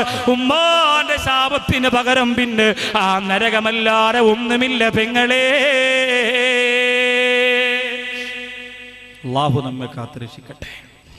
ഇൻഷാ അല്ലാഹ് എൻ്റെ ഉമ്മാക്ക് സ്വർഗം കൊടുക്കണം അല്ലാ എന്ന നിയ്യത്തിൽ മക്കത്തുൽ മുക്കറമയുടെ സംഘാടകർ കൊണ്ടുവരുന്ന ബക്കറ്റിലേക്ക് സ്വതക്ക, ഒറ്റ നിയ്യത്ത്, അതിനപ്പുറം ഒന്നുമില്ല. പടച്ചോനെ എൻ്റെ ഉമ്മാക്ക് സ്വർഗം കൊടുക്കണം. ഈ സ്വതക്കയും ഈ മജ്‌ലിസിന്റെയും ബറക്കത്ത് കൊണ്ടാണ് നിന്റെ ഉമ്മാക്ക് അല്ലാഹ് സ്വർഗം കൊടുക്കുന്നതെങ്കിൽ ആ ഉമ്മാക്ക് നീ എന്ത് തെറ്റ് ചെയ്തു പോയാലും പൊരുത്തപ്പെട്ട് തരാതിരിക്കാൻ സാധ്യമല്ല. കാരണം ഈ ദുആ കൊണ്ടാണ് ഉമ്മാക്ക് സ്വർഗം കിട്ടുന്നതെങ്കിൽ എത്ര വലിയ പൊരുത്തക്കേട് നീ ചെയ്തിട്ടുണ്ടെങ്കിലും ആ ഉമ്മാക്ക് നിനക്ക് പൊരുത്തപ്പെട്ട് തന്നേ പറ്റുള്ളൂ. സ്വർഗം വാങ്ങിക്കൊടുത്ത മകന് പകരം ഒരു ഉമ്മയുടെ മനസ്സിലും വെറുപ്പുണ്ടാവില്ല. അള്ളാഹു അനുഗ്രഹിക്കട്ടെ. കണ്ണീരോടെ നമുക്ക് ദ്വാരക്കാം. ഈ സ്വർഗത്തിന്റെ മജ്‌ലിസ് ചരിത്രത്തിന്റെ വിശാലമായ ബാക്കി ഭാഗത്തേക്ക് കടക്കുന്നതിന് മുമ്പ് ഈ മനോഹരമായ മജ്‌ലിസിലിരുന്ന് ഞങ്ങളുടെ ഉമ്മാക്ക് വേണ്ടി, എൻ്റെ ഉമ്മാക്ക് വേണ്ടി ഒരു ദുആ ഞാൻ നിങ്ങളോട് പറയുന്നു. നിങ്ങൾ എൻ്റെ ഉമ്മാക്ക് വേണ്ടി ദ്വാരക്കണം. കാല് നീര് വന്നു, പ്രയാസമൊക്കെ ഉണ്ടെങ്കിൽ പോലും ഇൻഷാ അല്ലാഹ് ഉംറ എന്ന് പറയുന്ന ഒരു വലിയ സംഭവത്തെ സ്വപ്നം കണ്ടുകൊണ്ട് ചെറിയ വീടിനകത്ത് കഴിയുകയാണ്. അവർക്കത് ചിന്തിക്കാൻ പോലും സാധിക്കാത്ത കാര്യമായിരുന്നു. നമ്മുടെ നാട്ടിലുള്ള സമ്പന്ന വർഗത്തിൻ്റെ വീട്ടിൽ പോയി പണ്ട് കാലത്ത് അരി ഇടിച്ചു കൊടുക്കുമ്പോൾ അവർ കൊടുക്കുന്ന 5 രൂപയും 10 രൂപയും അത് വാങ്ങിയിട്ട് കൊണ്ടുവന്നാണ് ഞങ്ങളെയൊക്കെ വളർത്തിയത്. ആ ഉമ്മായെ മക്കത്തേക്ക് മദീനത്തേക്ക് കൊണ്ടുപോകണമെന്ന് തീരുമാനിച്ചത് മുതൽ ഉമ്മാക്ക് വല്ലാത്ത സന്തോഷമാണ്. അതുകൊണ്ട് നിങ്ങളൊക്കെ ദ്വാരക്കണം ആ ഒരു സ്വപ്നം പൂവണിയാൻ. എൻ്റെ ജീവിതത്തിലെ ഒരു വലിയ നേട്ടമായിരിക്കും അത്, ഒരിക്കലും ആ വിഷയത്തിലൊരു സംശയമില്ല. പക്ഷെ അത് നമ്മൾ എത്ര തീരുമാനിച്ചാലും അവിടെ എത്തിയെങ്കിലേ ആ സൗഭാഗ്യം നമുക്കുള്ളൂ. വീട്ടിൽ നിന്നിറങ്ങിയാലും പാസ്പോർട്ട് കൊടുത്താലും പൈസ കൊടുത്താലും നിയത്ത് ചെയ്താലും ദ്വാരെന്നാലും ഇവിടെ കൊണ്ടു ആദ്യം ഉണ്ടോ. അതുകൊണ്ട് ഈ സദസ്സിൽ നിന്നുകൊണ്ട് സലാത്ത് ചൊല്ലി നമ്മുടെ ഉമ്മാക്ക് വേണ്ടി ഒരു ദുആ. സല്ലല്ലാഹു അലാ മുഹമ്മദ് ബിസ്മില്ലാഹ് സല്ലല്ലാഹു അലൈഹി വസല്ലം. അല്ലാഹുവേ റഹ്മാനും റഹീമുമായ കരുണക്കടലായ രാജസയ്യിദായ അല്ലാഹ്, ഈ സദസ്സിൽ വന്ന സഹോദരങ്ങൾ തൻ്റെ മാതാവിന് വേണ്ടി ചെയ്യുന്ന സ്വതക്കയെ നീ സ്വീകരിക്കണേ അല്ലാഹ്. ആ ഉമ്മാക്ക് സ്വർഗം കൊടുക്കണേ അല്ലാഹ്. ജീവിച്ചിരിക്കുന്ന ഉമ്മമാരുടെ മക്കളാണ് ഈ മജ്‌ലിസിലുള്ളതെങ്കിൽ പടച്ചവനെ ആ ഉമ്മമാരെ മാരക രോഗത്തിൽ നിന്ന് കാത്തുരക്ഷിക്കണയല്ലോ. മരണപ്പെട്ടു പോയ മാതാക്കളുടെ മക്കളാണ് ഈ മജ്‌ലിസിലുള്ളതെങ്കിൽ ആ ഉമ്മയുടെ ഖബർ അല്ലാഹുവേ ഈ രാത്രി മുതൽ ഈ വെള്ളിയാഴ്ച രാവിന്റെ ശോഭയുള്ള ഇൽമിന്റെ മജ്‌ലിസിന്റെ നിറമുള്ള ഗുണമുള്ള മണമുള്ള നിറവുള്ള വേദിയിൽ ബറക്കത്ത് കൊണ്ട് ആ മാതാവിന് സ്വർഗം കൊടുക്കണേ അല്ലാഹ്. എല്ലാവരും സഹകരിക്കും. ഒരു വലിയ വിപ്ലവ പിരിവൊന്നും ഇവിടെ നടത്താൻ അവർക്ക് അതിനോട് താല്പര്യമില്ല. ഇൽമ് ജനങ്ങൾക്ക് പറഞ്ഞു കൊടുക്കുക. പിന്നെ എന്തെങ്കിലും അവരുടെ ലൈബ്രറിക്ക് ഒരു വിഹിതം കിട്ടിയാൽ മഹല്ലിനോട് പറഞ്ഞു മഹല്ലിനെ അറിയിച്ചിട്ട്, പ്രസിഡന്റൊക്കെ അതിന് വല്ലാത്ത താല്പര്യം, നമ്മുടെ നാട്ടിലുള്ള യുവാക്കളെ ഛിന്ന ഭിന്നമാക്കി നഷ്ടപ്പെട്ടു പോകാതിരിക്കാൻ അവരെ ഒരുമിച്ച് നിർത്താനുള്ള വലിയ തീരുമാനം അവർക്കുള്ളത് കൊണ്ട് മഹല്ലിൻ്റെ കീഴിൽ തന്നെ ഒരു ലൈബ്രറിയുടെ ഓഫീസ്, അതുപോലെ അവരുടെ റിപ്പോർട്ടുകൾ തയ്യാറാക്കിയ പുസ്തകം എല്ലാം വളരെ അടുക്കും ചിട്ടയോടും കൂടി കാത്തു സൂക്ഷിച്ചു വെച്ചിരിക്കുകയാണ്. അപ്പോൾ അത് ഒരു വലിയ സൗഭാഗ്യമാണ്.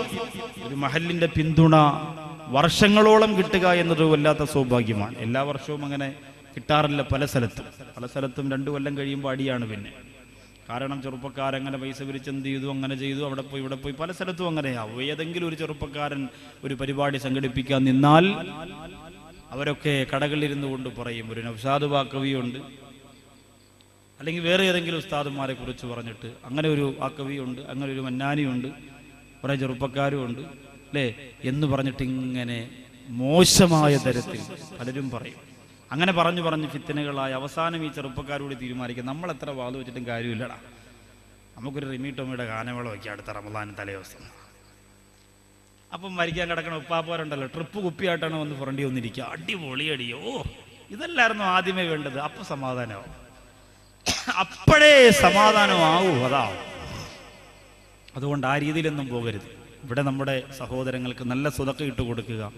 അവരെന്തെങ്കിലുമൊക്കെ സഹായങ്ങൾ സഹകരണങ്ങൾ നമ്മുടെ നാട്ടിൽ ചെയ്യട്ടെ. മദ്രസയ്ക്ക് വേണ്ടി ചെയ്യാൻ പറ്റുന്നവർ ചെയ്യുന്നു, പള്ളിക്ക് വേണ്ടി ചെയ്യാൻ പറ്റുന്നവർ ചെയ്യുന്നു. പിന്നെ ഒരു വലിയ സാധു സംരക്ഷണ സമിതിയൊന്നുമല്ല, എന്തെങ്കിലും ഉണ്ടെങ്കിൽ അവരുടെ നാട്ടിലൊരു യത്തീമിൻ്റെ കല്യാണം നടന്നാൽ അവരെല്ലാം കൂടി ആലോചിച്ച് 500 രൂപ ഇട്ട് 1000 രൂപ ഇട്ട് ഒരു 10,000 രൂപ അല്ലെങ്കിൽ 5000 രൂപ പ്രസിഡന്റ് പറഞ്ഞ് ഞങ്ങളുകൊണ്ട് കൊടുക്കുകയാണെന്ന് പറഞ്ഞ് അവരുടെ സംഘടനയുടെ പേരിൽ അവർ ചെയ്യാറുണ്ട്. പിന്നെ ഒരു സുവനീർ, ഇവിടെ ഈ വർഷത്തെ ഒരു സുവനീർ ഇറക്കി. ഇൻഷാ അല്ലാഹ് അത് സമാപനം നിങ്ങളുടെ എല്ലാവരുടെയും കൈകളിലേക്ക് അവരെത്തിക്കും.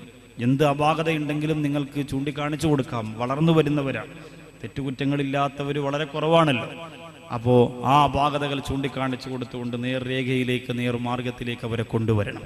അല്ലാഹുവിന്റെ റസൂൽ സല്ലല്ലാഹു അലൈഹി വസല്ലമ തങ്ങൾ പറയുന്നു, നിന്റെ ഉമ്മ, നീ സുന്നത്ത് നിസ്കരിച്ചുകൊണ്ട് നിൽക്കുമ്പോൾ നിന്റെ ഉമ്മ നിന്നെ വിളിച്ചാൽ നീ മറുപടി കൊടുക്കണം എന്ന് നബിയുനാ മുഹമ്മദ് മുസ്തഫ. ഇദാ ദഅതുക വാലിദതുക വ അൻത ഫിസ്സലാ ഫജിബ്ഹാ. നീ നിസ്കരിച്ചുകൊണ്ടിരിക്കുകയാണ്, അപ്പോൾ ഉമ്മ വന്നിട്ട് മോനെ ശുക്കൂറ എന്ന് വിളിച്ചാൽ നീ ചോദിക്കും എന്തോമ്മാ എന്നെന്തായാലും ചോദിക്കും. കാരണം എന്താ, നമ്മുടെ നിസ്കാരമൊക്കെ കണക്കാ. പല്ലി ചലച്ച ഇറങ്ങി പോകണം, നമ്മളാണ് പിന്നെ ഉമ്മ വിളിച്ചാൽ വിളിയാക്കാത്തത്. ആ നിസ്കാരത്തെക്കുറിച്ചല്ല പറഞ്ഞു. അത്ര തഖ്വയോടുകൂടി നിൽക്കുന്ന സഹാബത്തിനോടാ പറയണേ. നമ്മളിങ്ങനെ കൈകെട്ടി, കിബില റോഡിലേക്കാണെങ്കിൽ പള്ളി ഇങ്ങനെ റോഡിലേക്കാണ് ഇരിക്കുന്നത്, നമ്മളിങ്ങനെ കൈയിട്ടും അല്ലാഹു നമ്മളെ പള്ളി കൂടെ ഓൾബോസ് ആമീൻ അങ്ങനെ നിൽക്കുക. പാലുകാരനെ നോക്കും, പത്രക്കാരനെ നോക്കും, അല്ലെ ഏതെങ്കിലും കുലിസ് ഇങ്ങനെ എങ്ങനെ നോക്കും, ഇതൊക്കെ ചെയ്യും. ഈ കാര്യത്തെ കുറിച്ചല്ല പറഞ്ഞ്. അത് പിന്നെ ഉമ്മ വിളിച്ചാൽ ആര് വിളിച്ചാലും നിങ്ങൾ കേൾക്കും. ഒരാളിങ്ങനെ റോഡിലേക്ക് നോക്കി നിസ്കരിക്കുള്ളൂ കൈയ്യട്ടി അല്ലാഹു അക്ബർ. അപ്പോൾ റോഡിലൂടെ പോയ ഒരാൾ എന്താ ഇതല്ല. ചില ആൾക്കാരുണ്ടല്ലോ അലമാരയുടെ നേരെ ഫ്രണ്ടിൽ മുസല്ല വിരിക്കും, എന്നിട്ട് അല്ലാഹു അക്ബർ എന്നിട്ട് ഇങ്ങനെ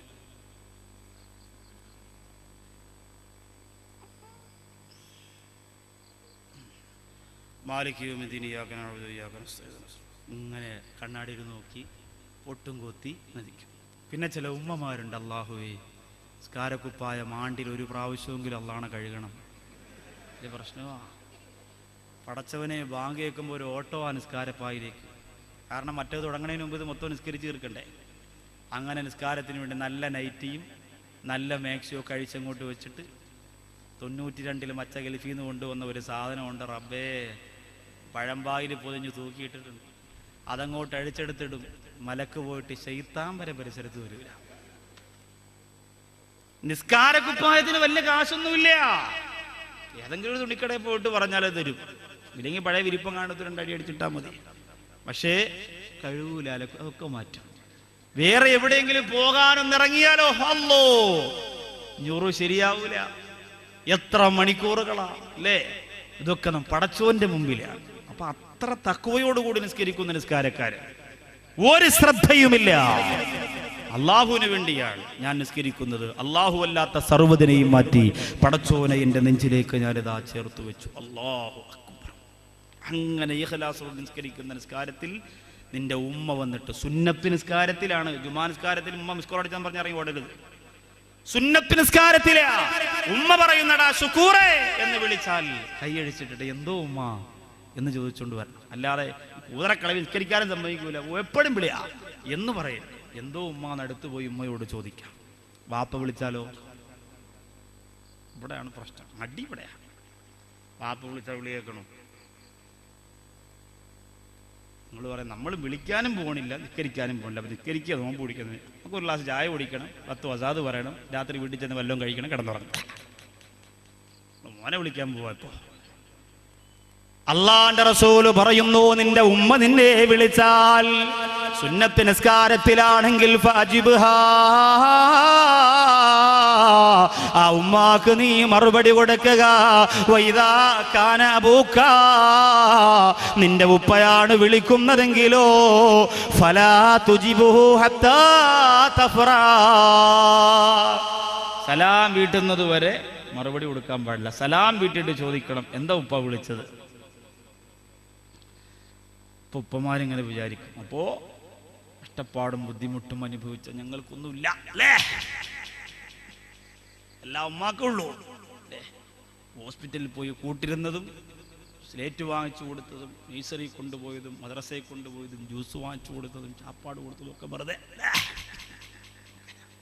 ഒന്നുമില്ല. എല്ലാ ഉമ്മാക്കല്ല, ഉമ്മയുടെ മുന്നിൽ ഉപ്പ എന്ന് പറയുന്നത് അത്ര വലിയ സംഭവമല്ല. ഉമ്മയുടെ മുന്നിൽ, ഉമ്മയുടെ നിറവിൽ, ഉമ്മാക്കുള്ള നിയമങ്ങൾ പഠിക്കുന്ന കുട്ടിയുടെ മുന്നിൽ ഉപ്പ ഒരുപാട് വിദൂരത്താണ്. കാരണം അതൊരത്ഭുത സംഭവം. പക്ഷേ ആ സംഭവം ഇന്ന് ഉമ്മമാർക്ക് പോലും അറിയില്ലല്ലോ. ഉമ്മമാർക്ക് പോലും അറിയില്ലല്ലോ. അവരല്ലേ ഈ മക്കളെ വഴിതെറ്റിക്കുന്നത്. 3 വയസ്സുള്ള കുട്ടിയെ പിടിച്ച് മടിയിൽ കൊണ്ടി വെച്ചിട്ട് കുങ്കുമപ്പൂവും മുല്ലപ്പൂവും ഒടുക്കത്തപ്പൂവും കബറിലെ പൂവും ഒക്കെ കാണിച്ചു കൊടുത്ത് അതിന്റെ മുമ്പ് ഇരുന്ന് പല്ലിളിച്ചിരിക്കുമ്പോ ഈ മോനും ഈ മോളും നാളെ നിനക്കെതിരാകുമെന്ന് നീ അറിയുന്നില്ല പെങ്ങളെ. ഇശാമാരിവിന്റെ ഇടയിലെ വിലപ്പെട്ട സമയത്ത് പൊന്നുമക്കൾ സംസാരിക്കാതിരിക്കാൻ ബ്രെഡിന്റെ അകത്ത് ജാമും മുക്കി പഞ്ഞി കയറ്റി വെക്കണ പോലെ വാക്യത്ത് വെച്ചിട്ട് 10 മണി വരെ മൊണ്ടരുതെന്ന് പറഞ്ഞ് അമ്മയ്ക്ക് വീടിന്റെ മൂലയിലെറിഞ്ഞിട്ട് റിയാലിറ്റി ഷോയുടെ മുമ്പിലിരിക്കുന്ന ഉമ്മായെ വൃദ്ധസദനത്തിൽ കൊണ്ടുപോയി മക്കൾ വലിച്ചെറിഞ്ഞില്ലെങ്കിലേ അത്ഭുതമുള്ളൂ. ചിന്തിച്ചു നോക്കുമ്പോൾ നമുക്ക് നേരമുണ്ടോ നമ്മുടെ മക്കളെ നോക്കാൻ? സമയമുണ്ടോ നമുക്ക്? മക്കളെന്ന് പറഞ്ഞാൽ തന്നെ കുറച്ചിലല്ലേ അല്ലേ? കല്യാണത്തിന് പോകുമ്പോ നീ മക്കളെ കൊണ്ടുപോകുന്നില്ലേടി എന്ന് ചോദിച്ചാൽ ഇല്ലേ, അവരെ അപ്പുറത്ത് ഉമ്മാന്റെ അടുത്താക്കിയിട്ട് പോവാം. അതെന്തേ? എണ്ടെങ്ങനെ ചുമന്നോട് പോകണതിനല്ലടുത്തും ഒരു കുറച്ച് പഠിക്കട്ടെ എന്ന് പറയാം. എന്താണെന്നറിയോ കൊണ്ടുപോകാത്തത്? കണ്ടാൽ ഇവള് 2 പ്രസവിച്ചതാണെന്ന് 10 പേര് അറിയും. അങ്ങനെ അറിഞ്ഞാൽ വീഡിയോ ക്യാമറ പിന്നെ ഒരുപാട് നേരം ആ പെണ്ണിന്റെ മുഖത്തെ ഫേസ് ഇങ്ങനെ ഒപ്പിയെടുക്കൂല.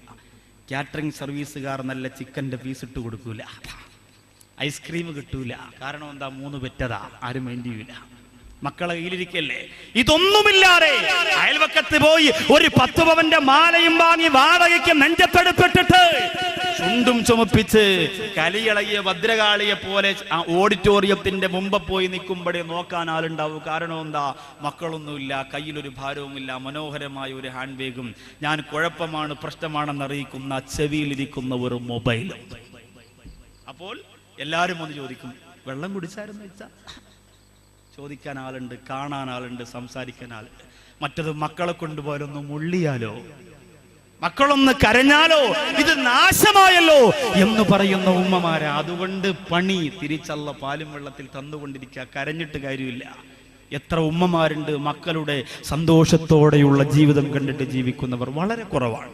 ഞാൻ ഇത്രയും നേരം ഉമ്മയെക്കുറിച്ച് പറഞ്ഞെങ്കിലും ചില ഉമ്മമാർ മക്കളെ നശിപ്പിക്കുന്നതിന് വല്ലാത്ത കാരണക്കാരിയായിട്ടുണ്ട്. എങ്ങനെ സാധിക്കുന്നു എന്ന് ചോദിച്ചാൽ അറിയില്ല. എങ്ങനെ സാധിക്കുന്നു എന്ന് ചോദിച്ചാൽ അറിയില്ല. ഓമനക്കുട്ടൻ എന്ന് പറയുന്ന ഒരു എഴുത്തുകാരനുണ്ട് കേരളത്തിൽ. ആ കേരളത്തിലെ ചെറുകഥ എഴുതുന്ന ഓമനക്കുട്ടന്റെ ഒരു കഥയുണ്ട്. തുരങ്കം എന്നാണ് അതിന്റെ പേര്, തുരങ്കം. ആ തുരങ്കം എന്ന് പറയുന്ന കഥയ്ക്ക് ഒരുപാട് അവാർഡുകൾ കിട്ടി. വേറൊന്നും കൊണ്ടല്ല, അത് വായിച്ചു പോകുന്നവന്റെ മനസ്സ് പൊട്ടുന്നത് കൊണ്ടാണ്. എന്തേ കാരണം? വഴിവക്കിൽ യാചിച്ചു കിടക്കുന്ന, നായയോടൊപ്പം പൂച്ചയോടൊപ്പം കിടക്കുന്ന ഒരു സഹോദരി ഒന്ന് പ്രസവിച്ച ആ കുഞ്ഞിനെ നോക്കാൻ, ആ കുഞ്ഞിന് പാല് കൊടുക്കാനുള്ള സമയം കിട്ടാതെ ആ റോഡിലൂടെ കടന്നുപോയ ഏതോ വൃത്തികെട്ടവന്റെ ബീജം ചുമന്ന് രണ്ടാമതൊന്നുകൂടി പ്രസവിച്ചു 2 മക്കൾ. പ്രസവം എടുക്കാൻ ആളില്ല, ഗുളികയില്ല, മരുന്നില്ല, ചികിത്സിക്കാൻ ആളില്ല. മഞ്ഞും മഴയും വെയിലും കൊണ്ട് റോഡിന്റെ ഒരു അരികിൽ ഇങ്ങനെ കിടക്കുന്ന, യാചിച്ച് ജീവിക്കുന്ന ഒരു സഹോദരി. 2 മക്കളെ ഒരുമിച്ച് നോക്കാൻ കഴിയില്ല. 2 പേരെ ഒളിപ്പിച്ചു വെച്ചിട്ട് യാചന നടത്തിയിട്ട് തിരിച്ചു വന്നപ്പോൾ ഒരു കുഞ്ഞു മരിച്ചിരിക്കുന്നു. ഒരു കുഞ്ഞ് മരണപ്പെട്ടു പോയി. എവിടെ കൊണ്ടുപോകും? പുറം ലോകം അറിഞ്ഞാൽ പ്രശ്നമാണ്. അതുകൊണ്ട് ആ മാതാവ് വിചാരിച്ചു 2:10 ഒരു ട്രെയിൻ വരും, അതിൻ്റെ അകത്ത് കയറിയാൽ ട്രെയിൻ ചില സമയം തുരങ്കത്തിലൂടെ കടന്നു പോകാറുണ്ട്. അപ്പോൾ ഈ ജീവൻ പോയ കുഞ്ഞിനെ തുരങ്കത്തിലൂടെ കടന്നു പോകുമ്പോൾ വല്ലാത്ത ഇരുട്ടാൻ, ഈ ട്രെയിനിൻ്റെ കവാടത്തിലൂടെ പുറത്തേക്കറിയാമെന്ന് തീരുമാനിച്ചു. 2 മക്കളെയും നെഞ്ചോട് ചേർത്ത് വെച്ച് ട്രെയിനിൽ കയറി. തുരങ്കമെത്തിയപ്പോൾ അതുപോലെ തീരുമാനിച്ച പോലെ കുഞ്ഞിനെ ആ ജനാലയിലൂടെ പുറത്തേക്ക് വലിച്ചെറിഞ്ഞു. പക്ഷേ തുരങ്കം കഴിഞ്ഞ് വെളിച്ചം വന്നപ്പോൾ ആ മാതാവ് നിലവിളിച്ചുകൊണ്ട് ഓടി. എന്തേ കാരണം? എറിഞ്ഞുപോയ കുഞ്ഞ് ജീവനുള്ള കുഞ്ഞായിരുന്നു. ഈ കഥയ്ക്ക് അവാർഡുകൾ കിട്ടിയത് അന്നത്തെ മാതാവിൻ്റെ മഹത്വവും മാതാവിൻ്റെ മനസ്സും നിറഞ്ഞു നിന്നിരുന്ന കാലഘട്ടമായതുകൊണ്ടാണ്. ഇന്നങ്ങനെ എഴുതിയാൽ അവാർഡ് കിട്ടൂല. കാരണം എന്തേ? ഒരുപാട് ഉമ്മമാർ കാമുകന്റെ പേര് വിദേശത്ത് കഴിയുന്ന എന്റെ ഉപ്പയോട് ഉമ്മ ഞാൻ പറഞ്ഞു കൊടുക്കുമെന്ന് പറഞ്ഞ 14-കാരിയെ ചുരിദാറിന്റെ ഷാളുകൊണ്ട് കഴുത്തു ഞെരിച്ചു കൊന്നത് തിരുവനന്തപുരം ജില്ലയുടെ പനവൂര. പറയാൻ സങ്കടമുണ്ട്. സ്വന്തം സമുദായത്തിൽപ്പെട്ട പെണ്ണായതുകൊണ്ട് വേദനയുമുണ്ട്. പക്ഷേ നിങ്ങൾ അറിയണം, ആ കാലഘട്ടത്തിലാണ് നമ്മുടെ ഉമ്മമാരെ സ്നേഹിക്കാൻ നിങ്ങളോട് പറയുന്നത് എന്ന് നിങ്ങൾ തിരിച്ചറിയണം. ഉമ്മമാരെ, എത്ര സങ്കടം നിങ്ങൾ പറഞ്ഞാലും നീ പറയുന്ന മോശത്തരങ്ങൾക്ക് കൂട്ടുനിൽക്കാൻ ഒരിക്കലും ഇസ്ലാം മക്കളോട് പറയുന്നില്ല. നീ ഹറാമ് ചെയ്യാൻ പറഞ്ഞാ മക്കൾ ചെയ്യണമെന്ന് ഖുർആൻ പറയുന്നില്ല, ഇസ്ലാമിയത്ത് പറയുന്നില്ല.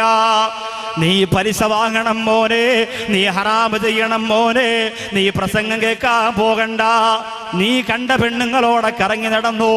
ഉമ്മാക്കതാണ് സുഖമെങ്കിൽ രസമെങ്കിൽ. പൊന്നുമോൻ കള്ളു കുടിച്ചിട്ട് മാറ്റിവെക്കുന്ന കുപ്പയുടെ അറ്റപ്പിരിക്കുന്ന ഒരു തുള്ളി ഉമ്മാക്ക് കുടിക്കാൻ സുഖമുണ്ടെങ്കിൽ ആ പൊന്നുമോനെ കള്ളു കുടിക്കാൻ പ്രേരിപ്പിക്കുന്ന ഉമ്മ, നീ പറയുന്നത് കേൾക്കാൻ ഇസ്ലാം ആ മക്കളോട് പറയുന്നില്ല. അപ്പോ പിന്നെ ആ മക്കള് നിന്നെ ബഹുമാനിച്ചില്ല എന്ന് പരാതി പറഞ്ഞിട്ട് കാര്യമില്ല. സഅദ് റളിയല്ലാഹു അൻഹു മുസ്ലിമാകുമ്പോ ഉമ്മ മുസ്ലിമായിരുന്നില്ല. ഉമ്മ എന്നല്ല ആ നാട്ടിൽ മുസ്ലിങ്ങൾ വളരെ കുറവാ. അവരെല്ലാവരും കൂടി സഅദ് റളിയല്ലാഹു അൻഹുവിന്റെ ഉമ്മയുടെ അരികത്ത് വരികയാ. കരഞ്ഞുകൊണ്ട് പറയുന്നു, പെണ്ണേ, നിന്റെ പൊന്നുമോൻ സഅദ് മുസ്ലിമായിരിക്കുകയാണ്, നീ അത് അറിഞ്ഞില്ലേ? നീ എന്തുകൊണ്ടാ പറയാത്തത്? അവനെ അതിൽ നിന്നും മടക്കി കൊണ്ടുവരണമെന്ന് പറഞ്ഞപ്പോ സഅദ് റളിയല്ലാഹു അൻഹുവിന്റെ ഉമ്മ പറഞ്ഞു, എന്റെ മോനാണ് അവനെങ്കിൽ ഞാൻ അവനെ മാറ്റുന്നതാണ്.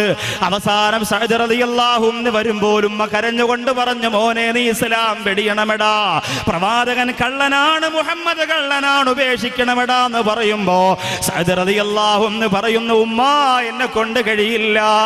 മക്കത്തുൽ മുക്കറമയിൽ പ്രവർത്തിക്കുന്ന മക്കളുടെ ഉമ്മമാരെ നിങ്ങൾ ഭാഗ്യവതികളാ. വെമ്പായം KMYF പ്രവർത്തിക്കുന്ന മക്കളുടെ ഉമ്മമാരെ നിങ്ങൾ ഭാഗ്യവതികളാ. അവരിൽ ഒരുപാട് സഹോദരങ്ങളുടെ ഉമ്മമാര് മരണപ്പെട്ടു പോയിട്ടുണ്ട്. പുലിപ്പാറയിലുള്ള എന്റെ പ്രിയപ്പെട്ട പുല്ലമ്പാറയിലുള്ള പ്രിയ സുഹൃത്തിന്റെ ഉമ്മ, അതുപോലെ ഉപ്പ, അതുപോലെ കുടുംബത്തിൽപ്പെട്ടവര്, അതുപോലെ എന്റെ ഈ സദസ്സിൽ വന്നിരിക്കുന്ന സഹോദരങ്ങൾ, ഉമ്മാക്ക് വേണ്ടി ദുആ ചെയ്യണമെന്ന് എപ്പോഴും പറയാറുള്ള സുഹൃത്തുക്കൾ, അങ്ങനെ ഒരുപാട് ഉമ്മമാരുടെ പൊരുത്തത്തിന് വേണ്ടി പ്രാർത്ഥിക്കുന്ന മക്കളുണ്ട്. ഭാഗ്യവതികളാണ് ഉമ്മമാരെ, ഭാഗ്യവതികളാണ്. പക്ഷേ നിങ്ങൾക്കതിൽ സന്തോഷം വരുന്നില്ല. നിങ്ങളുടെ മക്കൾ പള്ളിക്ക് വേണ്ടി ബക്കറ്റ് എടുത്ത് തണ്ടുന്നവനായി പോയല്ലോ. നിങ്ങളുടെ മക്കൾ വീടാന്തരം പുസ്തകം കൊണ്ട് കൊടുക്കുന്നവനായി പോയല്ലോ. നാണക്കേട് വിചാരിക്കണ്ട ഉമ്മ. സഅദ് റളിയല്ലാഹു അൻഹുവിന്റെ ഉമ്മ പറഞ്ഞ, മോനെ, നീ ഇസ്ലാം കളഞ്ഞില്ലെങ്കിൽ, ഇസ്ലാം വെടിഞ്ഞില്ലെങ്കിൽ ഈ ഉമ്മ ഇന്ന് മുതൽ ഭക്ഷണം കഴിക്കില്ല. ഒരു തുള്ളി വെള്ളം പോലും കുടിക്കാതെ ഇവിടെ കിടന്നുകൊണ്ട് പുഴുപ്പ് ചത്തുപോകുമെടാ എന്ന് പറഞ്ഞപ്പോ സഅദ് റളിയല്ലാഹു അൻഹുവിന്റെ മനസ്സ് പൊട്ടിപ്പോയി. കാരണം ഉമ്മയെന്ന അത്ഭുതത്തെ തിരിച്ചറിയാനുള്ള ബോധമെന്ന് ആ കാലഘട്ടത്തിൽ സഅദ് റളിയല്ലാഹു അൻഹുവിനുണ്ടായിരുന്നു.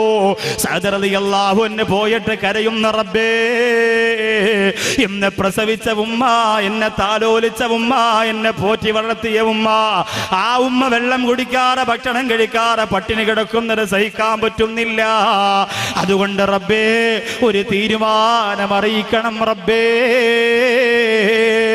സഅദ് റളിയല്ലാഹു തആല അൻഹു തീരുമാനമെടുക്കുകയാണ്.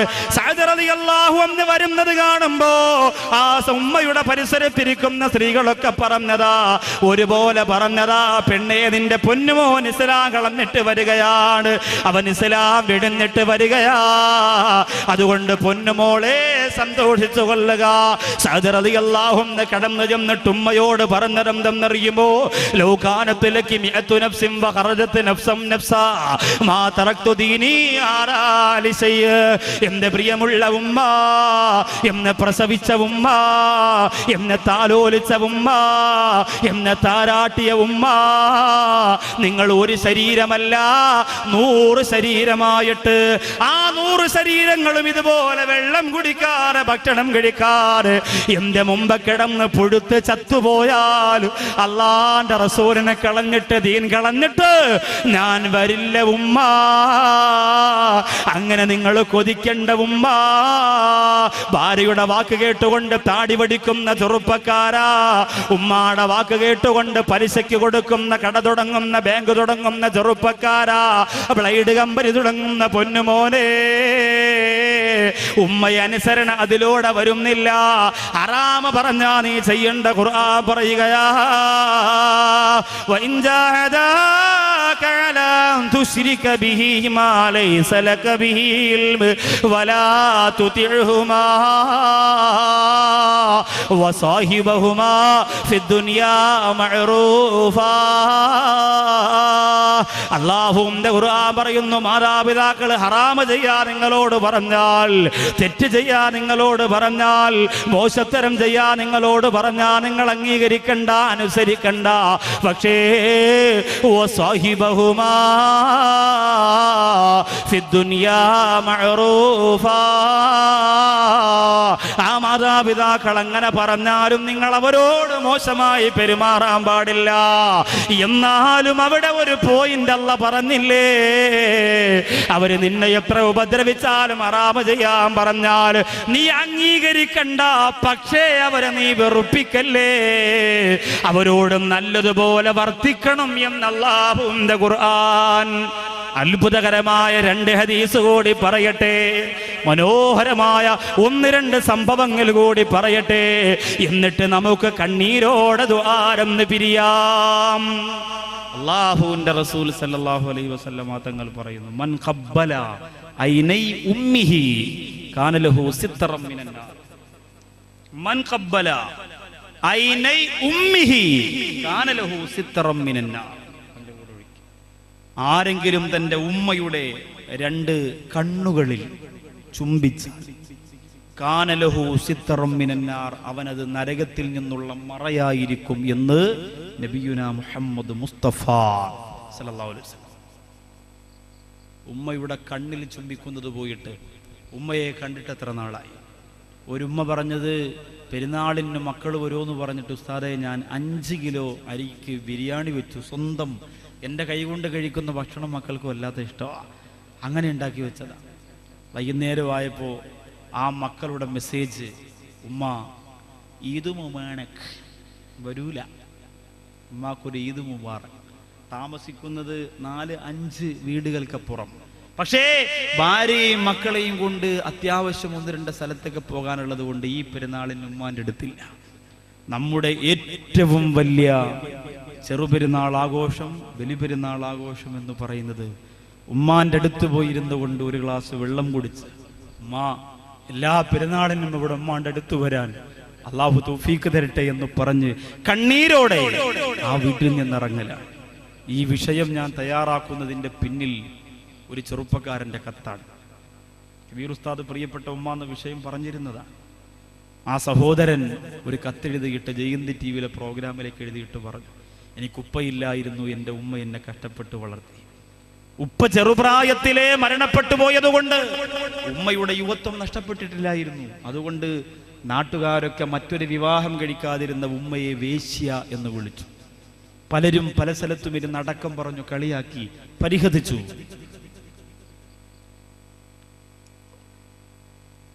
അതിപ്പോഴും ഉള്ള സംഭവമാണ് അല്ലേ? ഒരു ചെറുപ്പക്കാരൻ ഗൾഫിൽ പോയാൽ അവൻ്റെ ഭാര്യ ഒരു പച്ച സാരിയും കാണാൻ കൊടുത്ത് റോഡിൽ ഇറങ്ങിയാൽ പിന്നെ ജംഗ്ഷനിലുള്ള ചെറുപ്പക്കാർക്ക് ജോലി തന്നെ, ആ ഇറങ്ങിയാ. ഇത് അന്നും എന്നും അങ്ങനെയാണ്. ഒരിക്കലും കുറ്റപ്പെടുത്തരുത്. പല ആവശ്യങ്ങൾക്കും ചിലപ്പോൾ പുറത്തിറങ്ങേണ്ടി വരും. നമ്മൾ മാറിയിരുന്നു കൊണ്ട് ഇതുപോലെ അടക്കവും രഹസ്യവും പറഞ്ഞ് എത്രയോ കുടുംബം താറുമാറായിട്ടുണ്ട്. ഈ സഹോദരൻ പറയുന്നു, എൻ്റെ ഉമ്മാക്ക് വല്ലാത്ത ഇഷ്ടമായിരുന്നു എന്നെ, എനിക്ക് വേണ്ടി ജീവിച്ച ഉമ്മ വേറൊരു വിവാഹം കഴിച്ചില്ല, ഒരു വിവാഹം വേണ്ടെന്ന് വെച്ചു. എൻ്റെ പ്രിയപ്പെട്ട ഉമ്മ വാശിയോടെ എന്നെ വളർത്തി, എന്നെ വലുതാക്കണം, നാട്ടിലെ ഏറ്റവും വലിയ പണക്കാരനാക്കണം, ഇവിടെയുള്ള ഏറ്റവും വലിയ കൊട്ടാരം എൻ്റെ മോൻ്റെ പേരിലായിരിക്കണം, വാശിയാണ്. ഉമ്മ അങ്ങനെ വളർത്തി പഠിപ്പിച്ചു. ഒരുപാട് അറിവ് എനിക്ക് നുകർന്നു തന്നു. മദ്രസയിൽ സ്കൂളിലൊക്കെ നല്ല മാർക്കോടുകൂടി പാസ്സായി. അവസാനം നാട്ടിൽ നിന്നാൽ കാശുണ്ടാക്കാൻ കഴിയില്ല എന്ന് മനസ്സിലാക്കി ധാരാളം പണമുണ്ടാക്കാൻ ഞാൻ മലേഷ്യയിലേക്ക് പോയി. ഉസ്താദേ, എൻ്റെ ഉമ്മയുടെ ആഗ്രഹം പോലെ എൻ്റെ നാടിൻ്റെ ഹൃദയഭാഗത്ത് വസ്തു വാങ്ങിയിട്ട് വീടിൻ്റെ പണി തുടങ്ങി. ഉമ്മ തന്നെയാ നേതൃത്വം കൊടുക്കുന്നത്. കാരണം ഉമ്മാക്കതൊക്കെ അഭിമാനമായിരുന്നു. എൻ്റെ മോനല്ലേ, കളിയാക്കിയ സ്ത്രീകളുടെ മുന്നിൽ എൻ്റെ പൊന്നുപോനെ രാജാവാക്കണമെന്നുള്ള ആർത്തിയായിരുന്നു. ആ നാട്ടിലെ ഏറ്റവും വലിയ കൊട്ടാരം വെച്ചു. പണി തീരുന്നതിന് 2 മാസം മുമ്പ് ഏറ്റവും നല്ല സമ്പന്ന വർഗത്തിലെ ഒരു ആലോചന എനിക്ക് വന്നു. ഉസ്താദെ, എൻ്റെ ഉമ്മ പറഞ്ഞു, വീട് പൂർത്തിയാകാൻ നീ നിൽക്കണ്ട, ആ കൈ തന്നെ പിടിച്ചോ. കാരണം നല്ല ആലോചനയാ. ഈ നാട്ടില് ഒരു കുടുംബത്തിലും അങ്ങനെ ഒരു വിവാഹാലോചന വരില്ല.